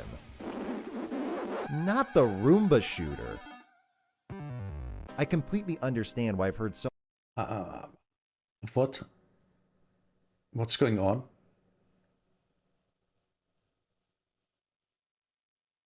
Did I again have a stroke? I don't really know what's going on. Somebody called this game's score annoying because when playing it for this video, I got annoyed, as its sheer intensity is in such stark contrast of Zero's lethargic combat. Yeah, I can see that. Second, the mixing. The biggest problem isn't the leveling, bad as it may be. It's the stems. By 2005, it was pretty common for games to have multiple layers of a level be synced up to the player's actions.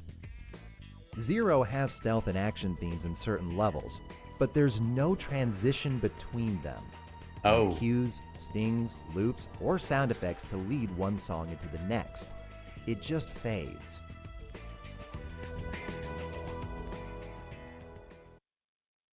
I prefer how Half-Life and Half-Life 2 do that with their soundtracks.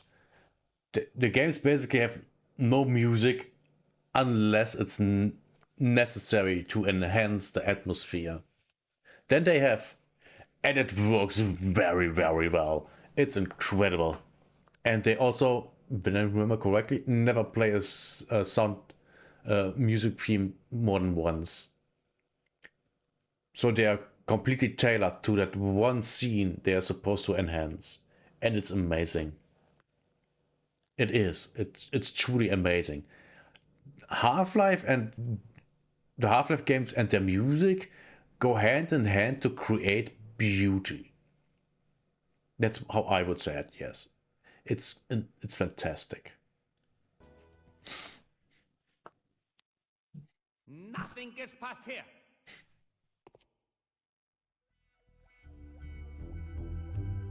Depending on the player's actions, you can sometimes go for minutes without ever actually hearing more than the first few seconds of a song.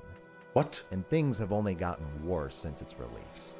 Oh no. While this game did receive a 4K upscale by Microsoft for the Rare Replay collection, it did not resolve a known problem regarding the game's soundtrack since the 2006 update that made several of the game's tracks completely inaudible, leading to several hallways of awkward silences. Okay. This can be avoided by playing the game's 1.0 release via an original Xbox 360 or emulator, but that's not possible on the game's Xbox One version, compromising an already poorly implemented OST even further.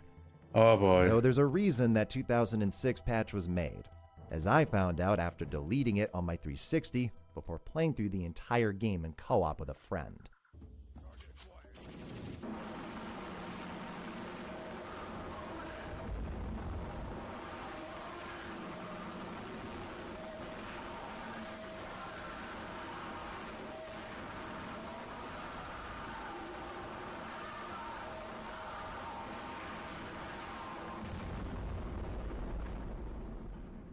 Okay, so that was horrible. How did they not find out while testing the... Oh, they didn't. They didn't test it, I would guess. In Perfect Dark Zero, there's a psychosis gun that can temporarily stun enemies and even have them fight for you. But for whatever reason, its reverb sound effect can cause the game's audio to go insane. So yeah, that patch was made for a reason. I imagine one of the reasons this change went unnoticed by all but Rare's biggest fans is the game's put together with so much spit and Kleenex that the awkward silences don't stand out. And I can't really blame the average player for that. The lack of music can't break your immersion when stumbling upon a ragdoll puppet show is so common. Not one of my playthroughs recorded for this video lacked it. It's hard to appreciate David Kleinek's melodies when they're constantly fading in and out during gameplay. Yeah, I can see that. It's hard to become invested in this game's believable Spyropunk world when it looks like this. What am I looking at? What is that? Yeah. I'm not going to defend Perfect Dark Zero because it more than earns its infamous reputation. It moves, aims, acts, sounds, and often looks like ass. But while I can't recommend this game, I can recommend these. Everything mentioned previously, from the pandemic to the AI in Datadyne Spire, is in Greg Rucka's tie-in novels. I was always intrigued to read them despite Zero's infamy because of Greg's Lazarus series of comics that I fell in love with, and felt deja vu upon completing both. The games aren't thrown away. Joanna Dark describes the accuracy of the Falcon 2, uses the CMP's hologram ability, peruses the Carrington Institute we walked, and even the virtual arena we fought. But Greg saw the gap between Rare's games as an opportunity. Oh, looky. Rather than a CEO you punch for her key card, Cassandra DeVries is given a first-hand account of her story. How a bright programmer behind the Flying Car Network you see in Perfect Dark managed to be at the head of Datadyne after their CEO's death by your hand in Zero. Before Datadyne and the Carrington Institute were locked in an ancient alien proxy war, the corporate landscape is far more chaotic, with several overwhelming organizations and their subsidiaries all directly involving Jo as she travels the world. And Joanna Dark herself isn't a motherly Brit or Valley Girl power vessel, but a multi-dimensional protagonist that develops and grows into the agent who would receive such a code name. That's awesome. That's character development everyone wants to see. Well, except for, feminists, because she a woman, she has to be perfect. She has to be Rey. Remember Rey from Star Wars? Yeah, such a great character, right? In Zero, the death of Jo's father is immediately followed up by a guitar solo and a mission debrief where Joanna doesn't speak, with a photo that uses a different art style. In Initial Vector, Joanna's first scene is rampaging in VR death matches to exhaustion, denying the grief of that event to the very men her father said to never trust. Joanna's perfectionism that facilitates the game's power fantasy is turned on its head in these novels. Her prodigy-like ability to fight, shoot, spy, sneak, and deceive clashes with her inability to complete a mission unscarred, or find any inner peace for her mistakes and upbringing. Reliving traumatic memories as a child who entered this world with a severed spinal column. Nightmares twisting her experiences of children running when she could only crawl until the age of 5. As the adult, she has only just become. Wow. Okay, now that's a story. Now that's a story with impact. With wow, this character all of a sudden is really interesting. Way more interesting than all the female main characters of the past 15 years. But then again, that's not hard. The fear of losing everything she is, just like she lost everything she had. The brash but likable spy that Rare intended but reduced to a stumbling cosplayer is fully realized on the page, as is everyone. Daniel A stumbling cosplayer? Now that's something. Carrington isn't a mere stereotype. He's as wise as he is relentless, using and manipulating anybody, no matter how close, to achieve his dream of destroying Datadyne. You never truly know when Carrington speaks to Joe if his words are from the heart, but you know from his love for others, to the point of compromising his grand vision, they sometimes are. Everything from these characters to the world they live in is treated in layers and layers on top of layers. Joanna's confidence in combat reminds me of somebody, and Carrington's use of any means necessary reminds me of somebody too. Genuinely, if you loved Phantom Liberty like I did and are itching for more Spyberpunk, Greg Rucka's continuation of Perfect Dark Zero is one of your best options.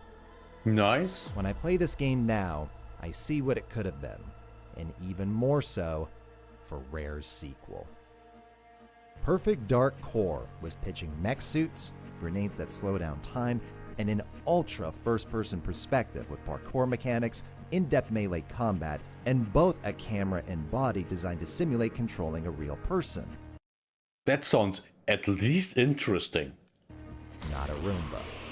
I've said before that the games which really need sequels are the ones that stumbled, when the teams marred by inexperience gain what they lacked, and are eager to remedy those mistakes. Perfect Dark Zero was the victim of a lot of things, oh but boy. More than anything else, it suffered from the changing times.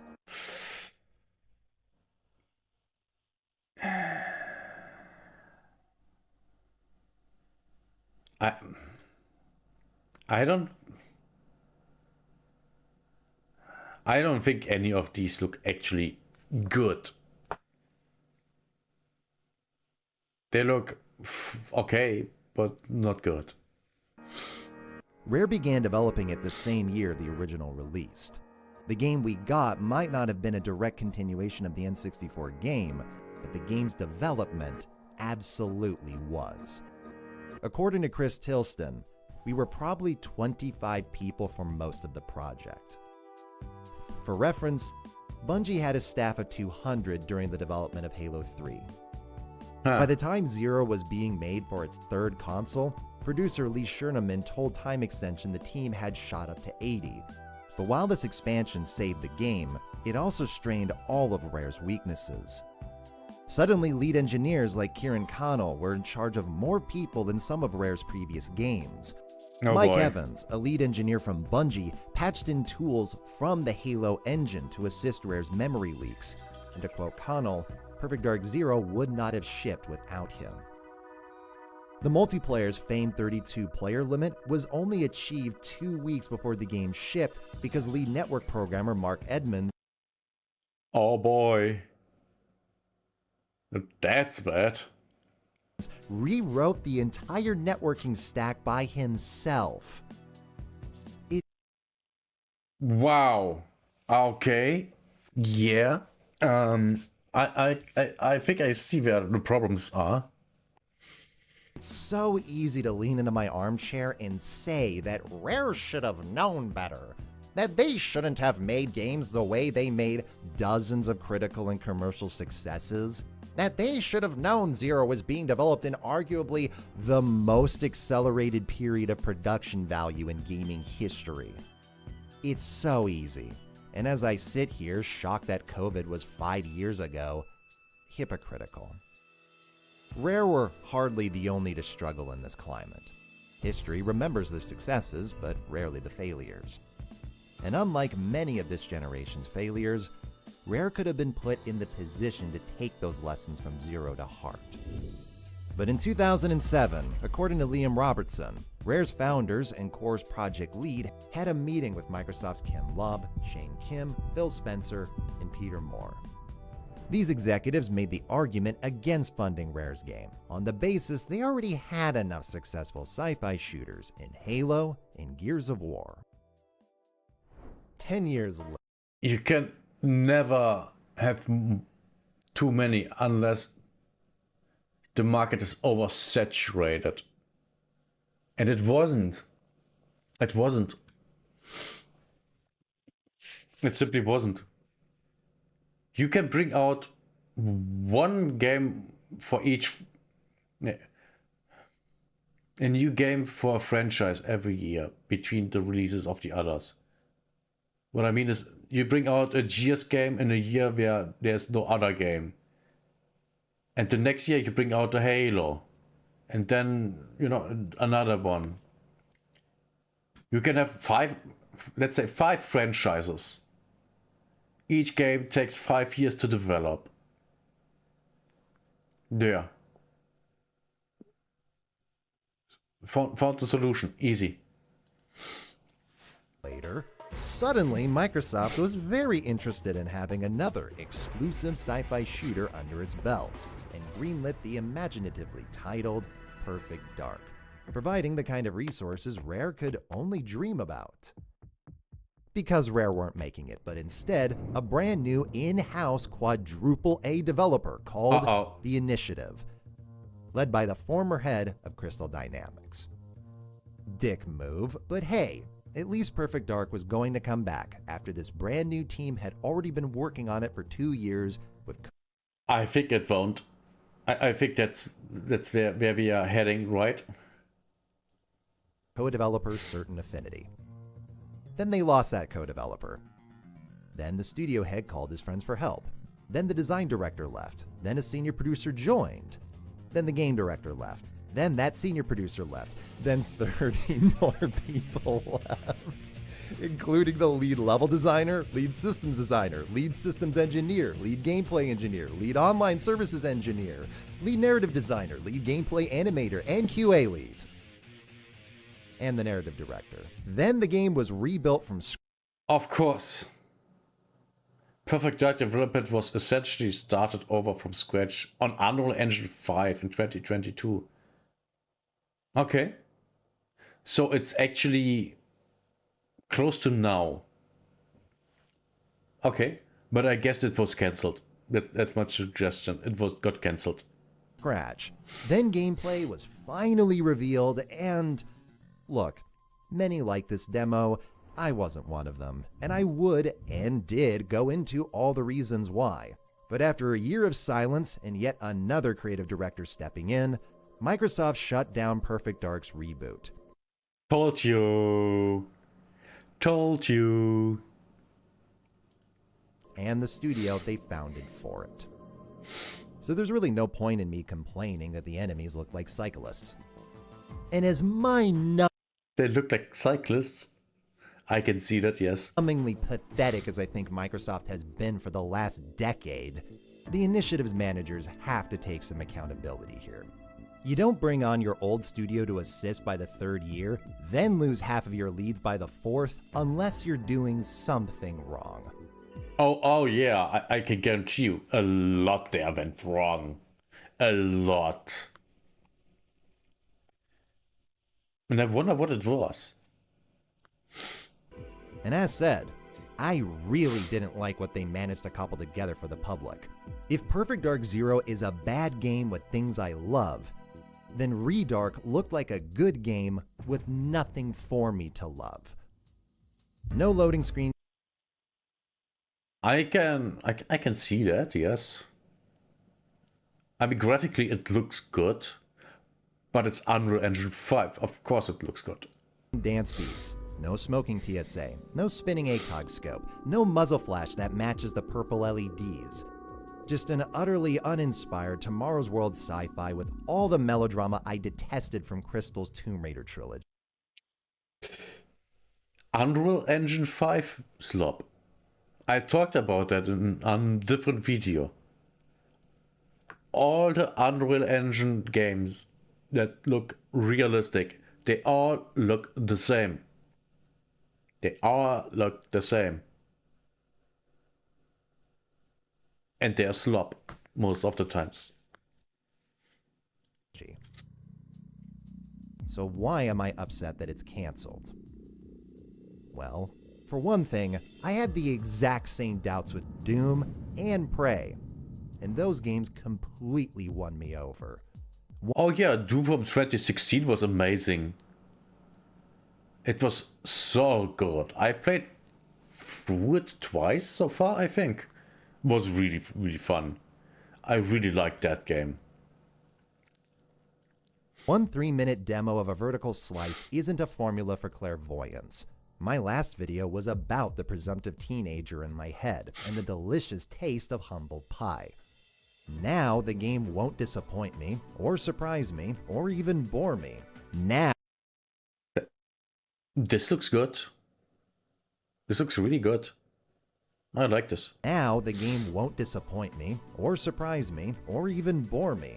Now, after 7 years with at least 2 internal reboots, millions of dollars, and years of people's lives wasted, it will do nothing. That's what I resent. Yeah, I can see that. I'm not lamenting the game Perfect Dark could have been. I'm lamenting what Perfect Dark could have inspired. What it could have done for a subgenre whose releases across all of art is barely past the single digits. Even if it'd been terrible, because to defer to my favorite Alan Moore quote, Perfect Dark Zero is not a good game. It is an inspiring one. So, rather than begrudge Rare for a 20-year-old game, kick a developer's corpse, bully its unborn child, or hold a middle finger to a hypercorp, well, that one I'm doing right now behind the mic. Yeah. I'm going to conclude with the artists. Engineers, programmers, writers, designers, anybody interested in making anything but think you won't have an influence or inspire anyone. I am begging you to make it. And the more niche the thing you want to make is, the more I am going to beg. Not only could you have an impact, you may in fact be legitimately one of the only able, willing, and capable of doing so. Niches need people like you. Yeah. You are the difference between consumers like me wishing for a thing and being able to see it with their own eyes. Absolutely. And maybe they tell you it sucks. Maybe it even does. But hey, it takes courage to fail. Rome wasn't built in a day. You only can't learn from your mistakes when your bosses won't let you, and in the case of Perfect Dark, a bad game is definitely more inspiring than one that doesn't exist. Yes, I agree.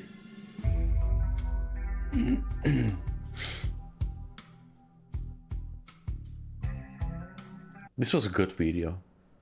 This was really, really good. Oh.